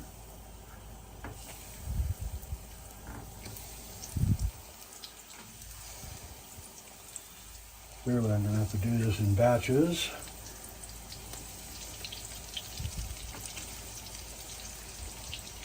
And what you want is you want them to be golden brown.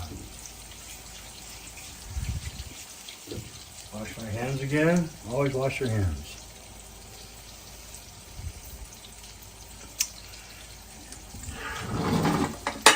Get the dish out and I'm going to start the oven. So, oven is at 375 and I'm going to bake them for about 15 minutes. We're going to stack them. Oh, I gotta get the cheese going. Forgot about that. All right, we're checking it out. Oh, looking very nice and golden, just like we want. Time for the flip. Look at how beautiful those are. Oh, that's baked really well. Okay, so while that's cooking, here's what we do. Come over here. We take some sauce, and put it at the bottom of the pan.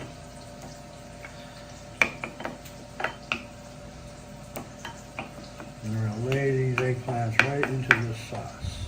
We're gonna stack them.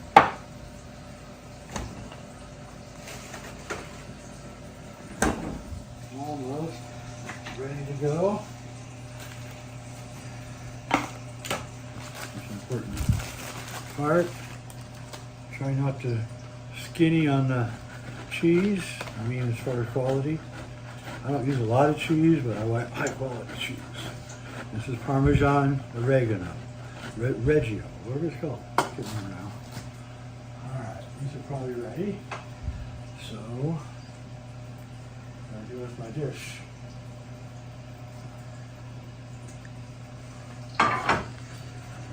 Check. Oh, good. Gonna turn that off, and then you lay them here like this into your. You gotta kind of hurry now because I don't want to overcook those. Put your sauce on the top. And what we're gonna do is we're just stack everything up in a. Your friends will love you for this. Okay, that's the first layer. Now we do the second layer. And of course we're doing this all in batches. Got another batch to fry. And we'll start those right now.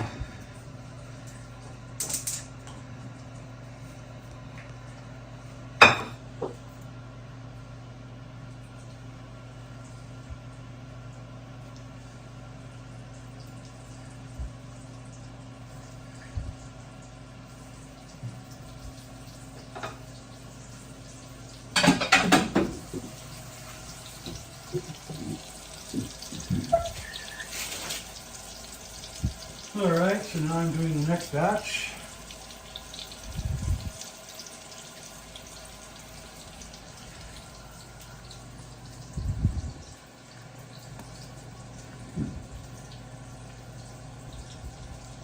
Nope.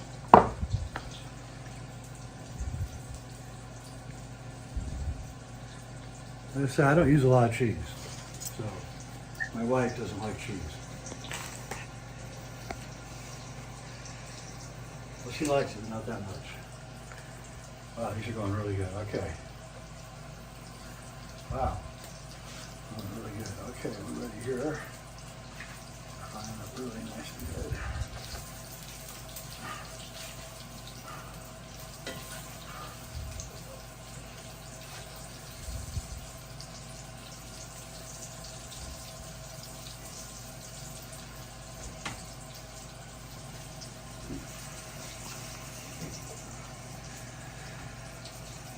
So it's going to be about this high when we're done.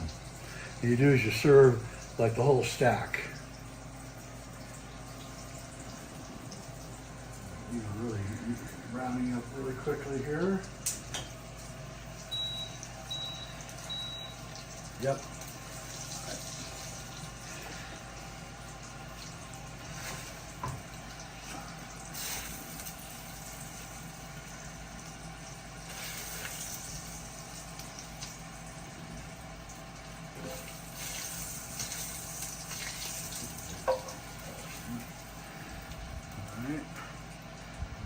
Put two more on this one.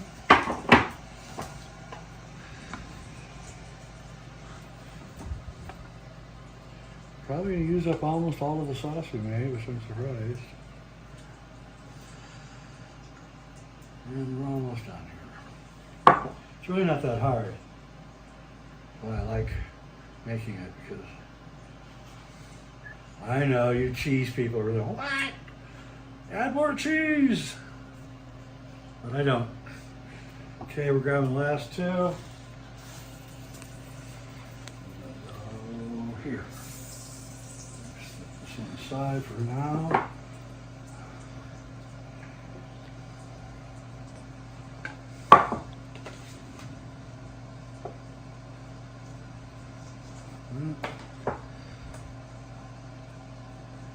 And there we have our monstrosity. Pour the rest of the cheese all over the top. Now, some of you think I should probably put aluminum foil over this and bake it that way. But I like the crispiness that the open oven gives, so I'm just gonna leave it open. I like it. And that's it. I'll put this in the oven, 15 minutes at 375, and we will have a big, huge pile of eggplant parmesan in just a few minutes.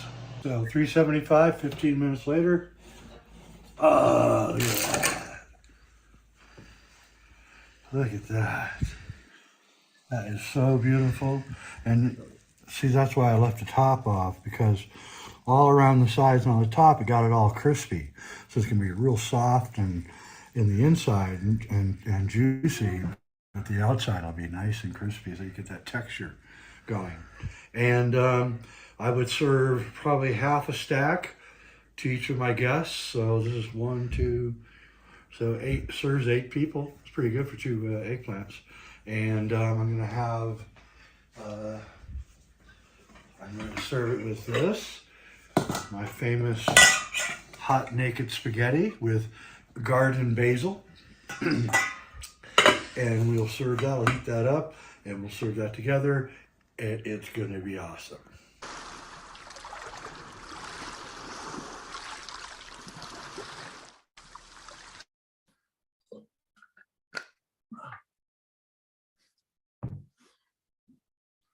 Well, here we are. Wow, Joe, what a fantastic dish.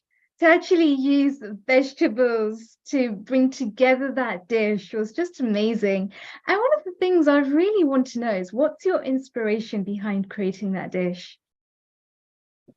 Well, I wanted to impress my meat-eating friends with the idea that you can actually make a vegetarian dish that is out of this world, and you don't need the meat. And that was the whole reason I wanted to bring my meat-eating friends over for dinner and give it to them and have them go, "Oh my God, this is great!" And that's what happened. Oh, fantastic. So in terms of the quality, the texture of the eggplant, is it similar to meat? Does it work in the same way?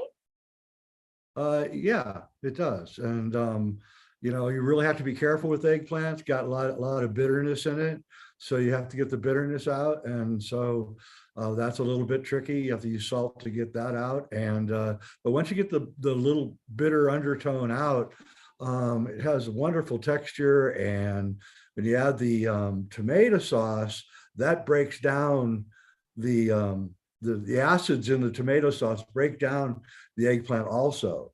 So what I'd like to do normally is let the tomato sauce soak on the top of the eggplant for about a half hour before I put it in the oven.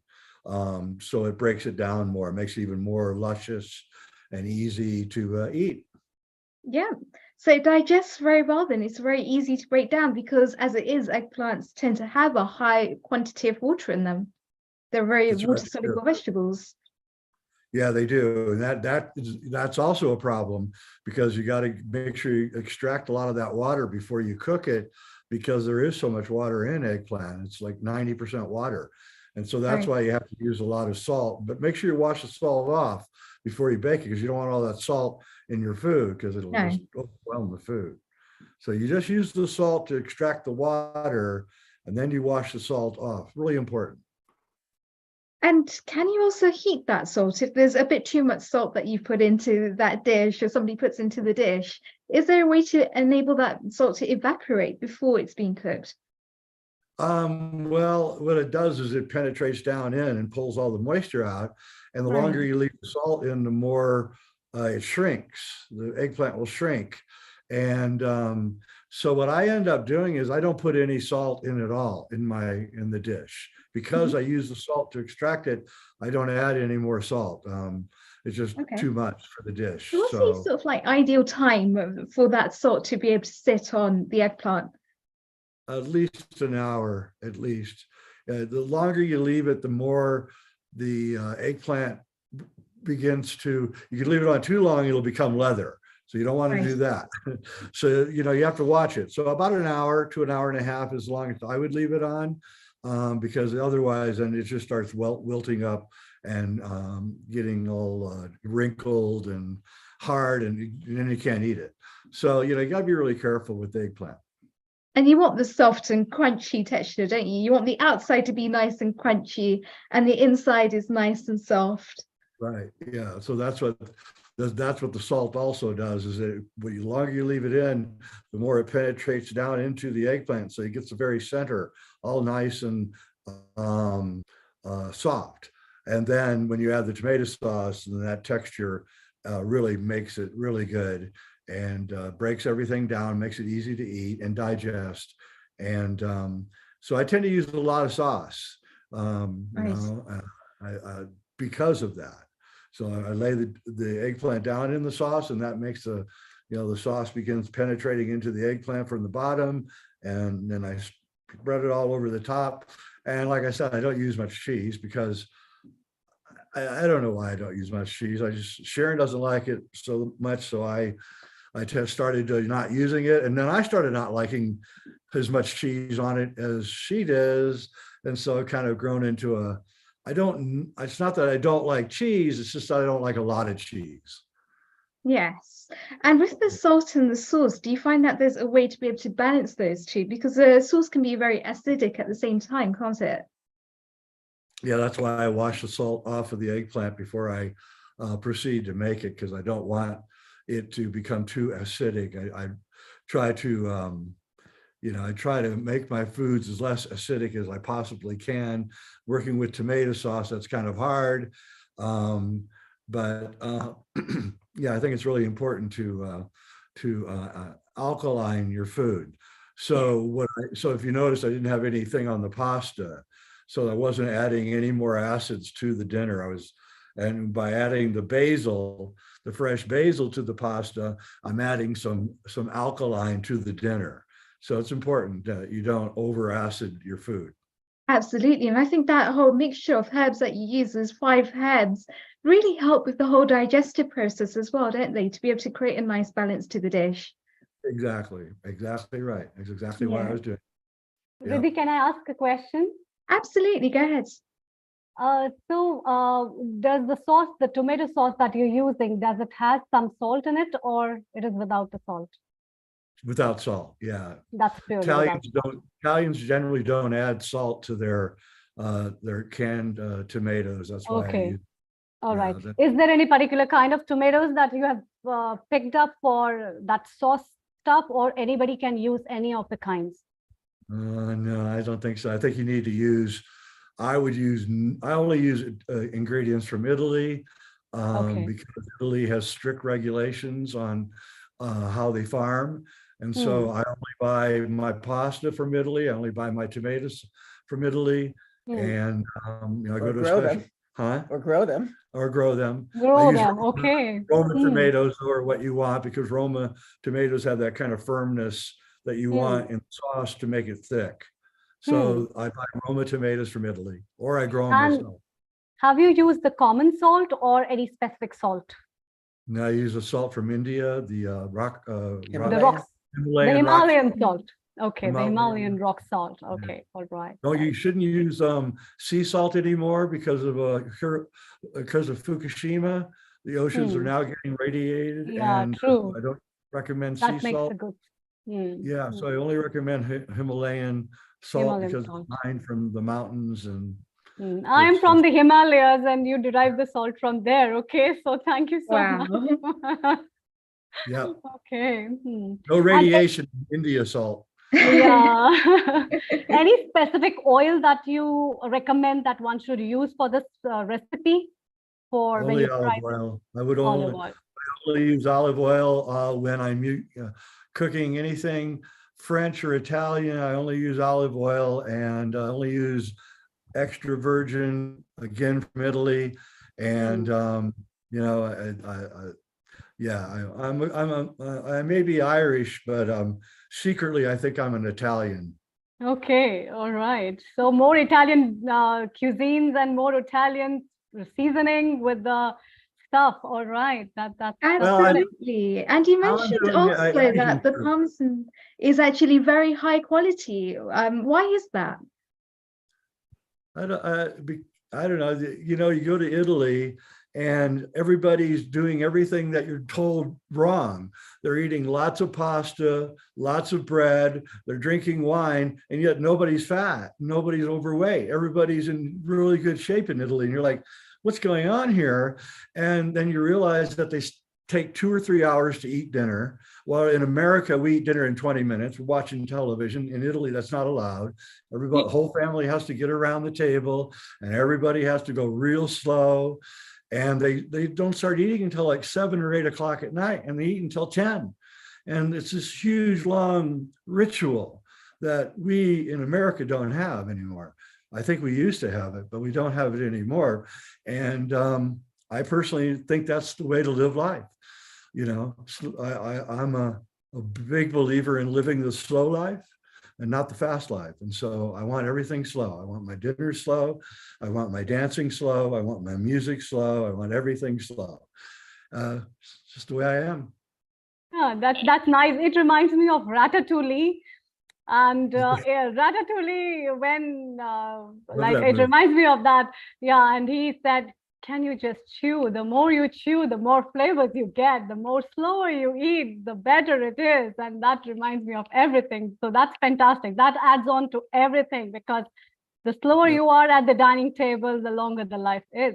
True, true, absolutely. One time we were out traveling around, and we saw a little French restaurant up in Nowhereville up in Washington State. And I said, well, let's go try it. And it was this little French restaurant, and this little old lady comes out. She's French, and she comes up to us and she says, oh, you probably don't want to eat at my restaurant. And I'm like, why? And she said, because it takes us over an hour to make our dishes, and you are Americans, and you probably want your dinner fast. And I said, you take an hour to make your dishes? And she said, yeah. I said, this is the place I want to be. So good. And it was the best, one of the best dinners I've ever had. And we were there for almost 3 hours, you know, at this restaurant. Jay, this is Neil Kumar here. Greetings to you, buddy. Hey. And we always love what you and Sharon come up with. Apart from being expert filmmakers, Jay, I love your sense of humor. I think it will be so good for children to also follow you and the hygiene methods that you install people. I would like to know, before we go to Mala and before we go to Lata for the comments, I'd like to know, what vegetables are you growing presently? Because you grow your vegetables in your own place and you live in a mountain. So there is completely different kind of soil. And between you and Sharon, we have always noticed you use your own vegetables. You make your own recipes. So Jay, 3 questions. First of all, what are you growing presently? Where do you come up with the ideas of the cuisine? Because generally they are yours. And thirdly, what do you feel? Should we all human beings follow the plant-based diet? Because pretty soon you'll be required to. Over to you. Yeah, well, we are going to be required, I'm pretty sure on that one. But what I grow is I grow as many things as I can. I have a short growing season here. I do have a greenhouse, which lengthens out my growing season, but we're at 8,000 feet. So it's pretty cold here for a lot of the time of the year. So I generally don't start growing outside until the end of May. So I will be starting that in 2 weeks.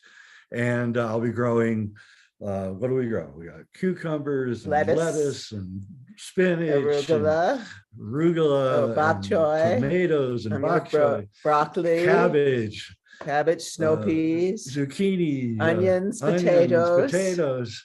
Which are, you know, we have 25, everything's raised bed. And we have 25 boxes, 15 outside and 10 inside. And we also have a food forest. So we have a whole half acre with 60 bushes in there of berries and Currants, rhubarb raspberries. and so we have loganberries, and we many have berries. it's this gigantic food forest that has taken us 4 years of Gooseberries. cultivating, and and not only now is it beginning to produce. So you have to think long term. If you're in a hurry, then gardening is probably not recommended. So because it takes a lot of work. I mean, there's no doubt. And there is no comparison to the food you buy in a grocery store to what you're getting in your garden. I don't know how or why, but the lettuce tastes like you're eating light. And the pesto. And the pesto that we make from our basil is just amazing. And we have enough basil to last 2 or 3 years, and we just grew it out of seeds. So for about 35 cents, we grew enough basil to last for years. We can freeze it. We put it into ice cube trays. The pesto, and then we freeze it, and then we put the little tiny pieces of ice-shaped pesto into a bag and freeze it. And in the middle of the winter, we can take it out and use it and have virtually fresh pesto anytime we want. So I really highly recommend that everyone starts growing their own food. It's hard work, but it's not expensive. And you will reap the rewards for years to come about your health. And also it's good to get outside and exercise and work with the land. So the future is this, not what we've been living through. The future is people growing their own food in community gardens and trading that food for other things that things that I can't do. So I use the food that I grow to get other stuff that other people in my community can do that I can't do. So it becomes a matter of trade also. Jay, that is fantastic. And you are what you eat, and look at both of you. I'm not going to reveal your age to anybody because you don't look over 40 plus VAT, but I know your true ages for both of you, and both of you look very radiant and young and ever so pleasing to the kind of facilities and programs that you bring at Healing Our Earth. Mala, what's your comment for Jay and Sharon and the aubergine they used in the Parmenia?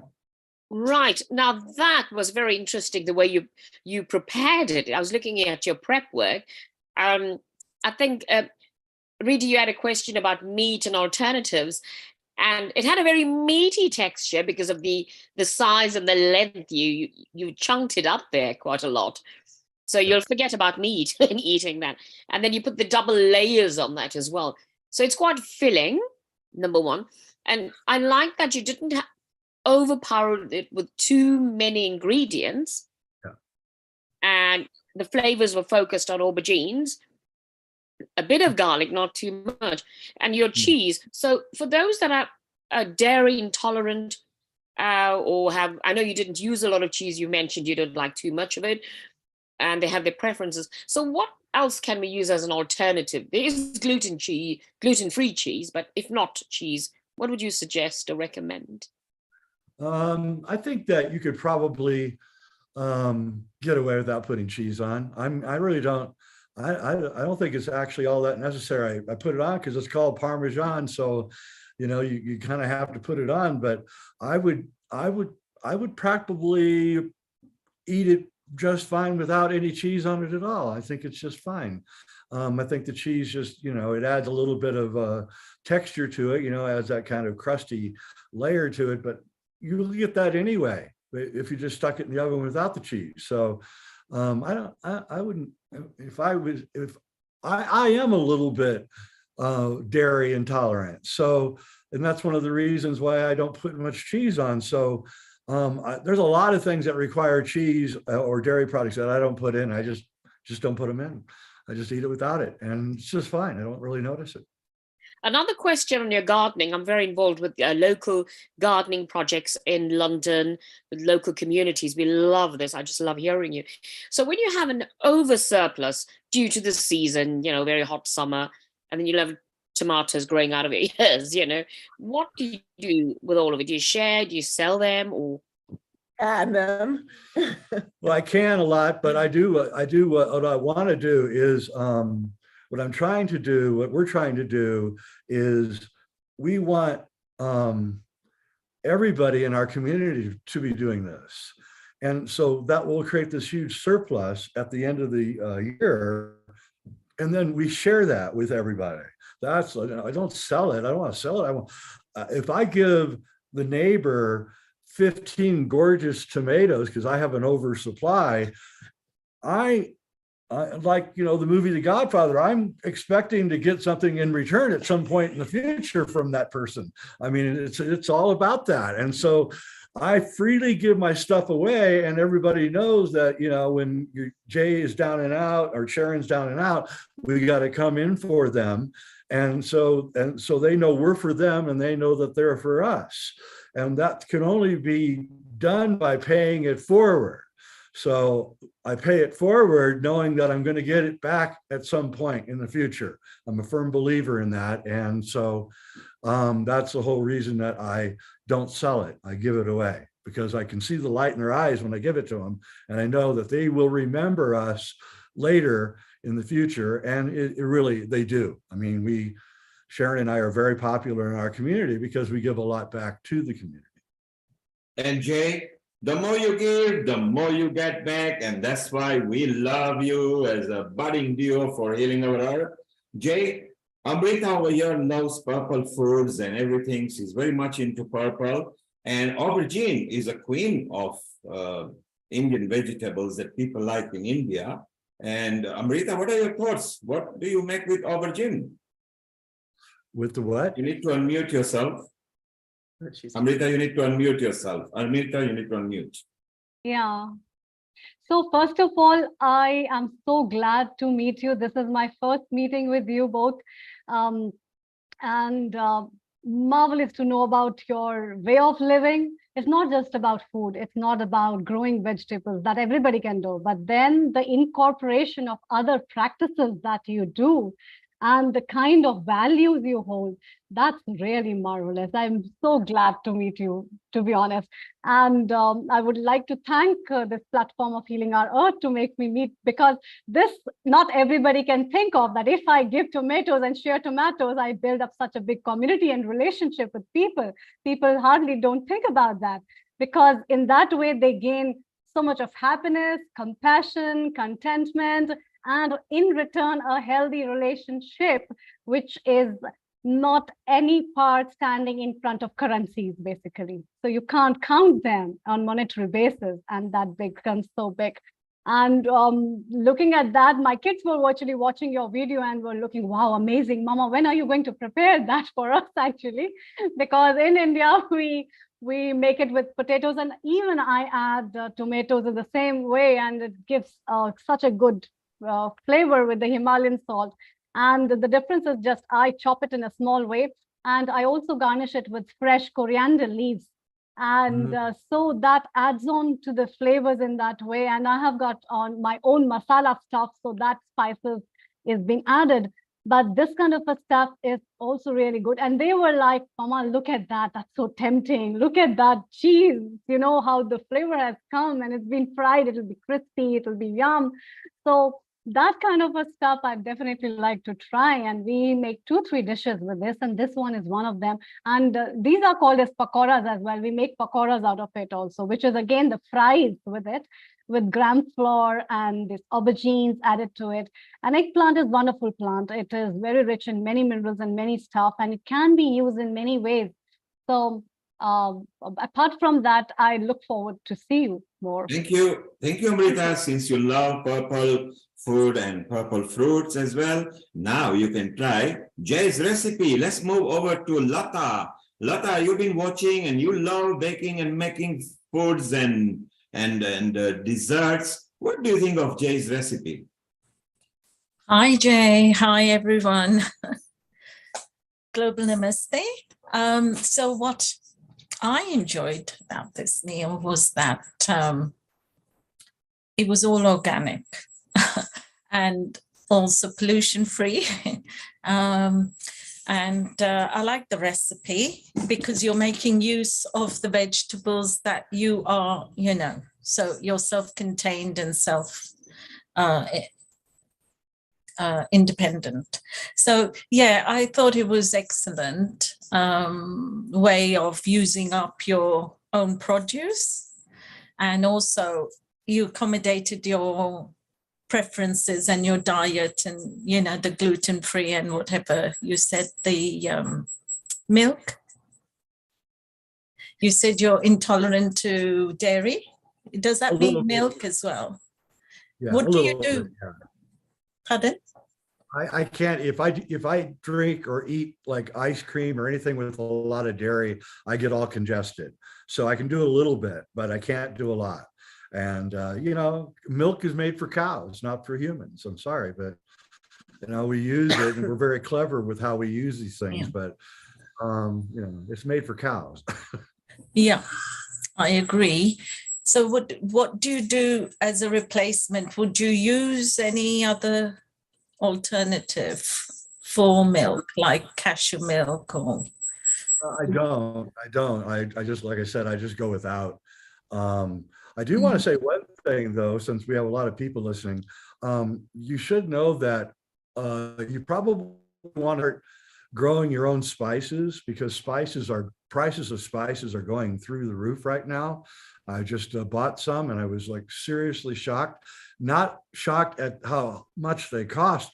I was shocked at how little there was. I went to the spice store and they were out of everything and they couldn't get any supplies. I don't know if that's happening where you guys are, but here in America, they've doubled in price, and I'm going to say they're probably going to quadruple in price. So, start a spice garden as soon as you can, because Which ones are you particularly referring to? Cumin? All of it. Coriander. I looked at everything. They were dill, out. Dill, even garlic they were out. I mean, I couldn't even find powdered garlic, a big thing of it. I could only find little ones. So they're running out of everything, and I don't know why. I mean, I don't know. I don't understand why. I think I don't know, but maybe because they make your food. That's what makes your food, taste good, and so it's just important.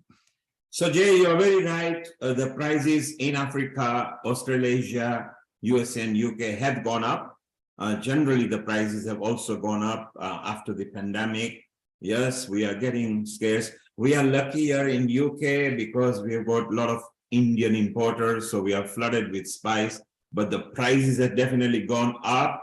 But yes, growing your own spice and your own vegetables and your own fruits is the way to go. So our project in Mauritius with Professor Ish Sharma, who is now the producer at Healing Our Earth for Ayurveda, with the government of Mauritius, have convinced each school to own a garden and each child to own a part of the garden. And for years to come, they can grow their own vegetables and fruits. We are going to take that project to Uganda and other parts of Africa. Sharon, at some point when you are ready, the Ministry of India would be very interested to bring that concept into USA. They have not exploited USA yet. Maybe it's time to start thinking, and what better than JNU, because you've got your own farm. You literally have a farm and vegetable plot. Yeah, no, I think it's the most important thing of all is to teach the children how to do all of this. Sharon's got a nephew who is just, he's been on the show. How old is he? 8 years old? 9. 9 years old. Yes, he's been on. He's very cute. Sharon brought him. I'm going to bring him again. He's really even more this year. They're growing more and more and more. So I'll ask, because his uncle is a big videographer. So I'll ask him to make a little video so that we can show it. Yeah. Sharon, Jay, you're a wonderful couple. We always love you. You are our coordinators in USA. We are very proud of you. It's time to conclude. So I'll hand over back to our host, Riddhi Vyas, to bid you farewell for a while and do the Gayatri mantra. So over to you, Riddhi. It's Yeah. fantastic. I'm just going to say again, it was amazing to see the different kinds of vegetables that you can grow, even though you're out in the mountain, but just being able to bring through the organic, the freshness, the liveliness of what these vegetables actually have, and just to be a lot more mindful of the way that we're eating as well. It's actually proven that it takes 20 minutes for the mind to recognize that the stomach is actually full. But by not eating so that we are completely full, but only those so that we are satisfied, we're actually creating that balance and that homeostasis within. So thank you so much again, Jay. It was fantastic to have you on this show and share an amazing recipe with us. And Sharon, as always, thank you so much for all that you do here at Healing Our Earth. You've always got some amazing guests that you're able to bring on to the program, and we're really grateful for that. Thank you. Thank you. It's a pleasure. It's a pleasure to be with you all. Fabulous. And with that, let's conclude. Oh. Om Bhurbhuva Swaha Tatsaviturnanyam Bhargo Devasya Dhimahi Dhiyo Yo Na Prachodayat. Om Bhurbhuva Swaha Tatsaviturnanyam Bhargo Devasya Dhimahi Dhiyo Yo Na Prachodayat. Om Bhurbhuva Swaha Tatsaviturnanyam Bhargo Devasya Dhimahi Dhiyo Yo Na Prachodayat. Om Trayambakam Yajamahe Sugandhi Pushtivardhanam Urvarkaviva Bandhana Mrityor Mokshe Amritat. Om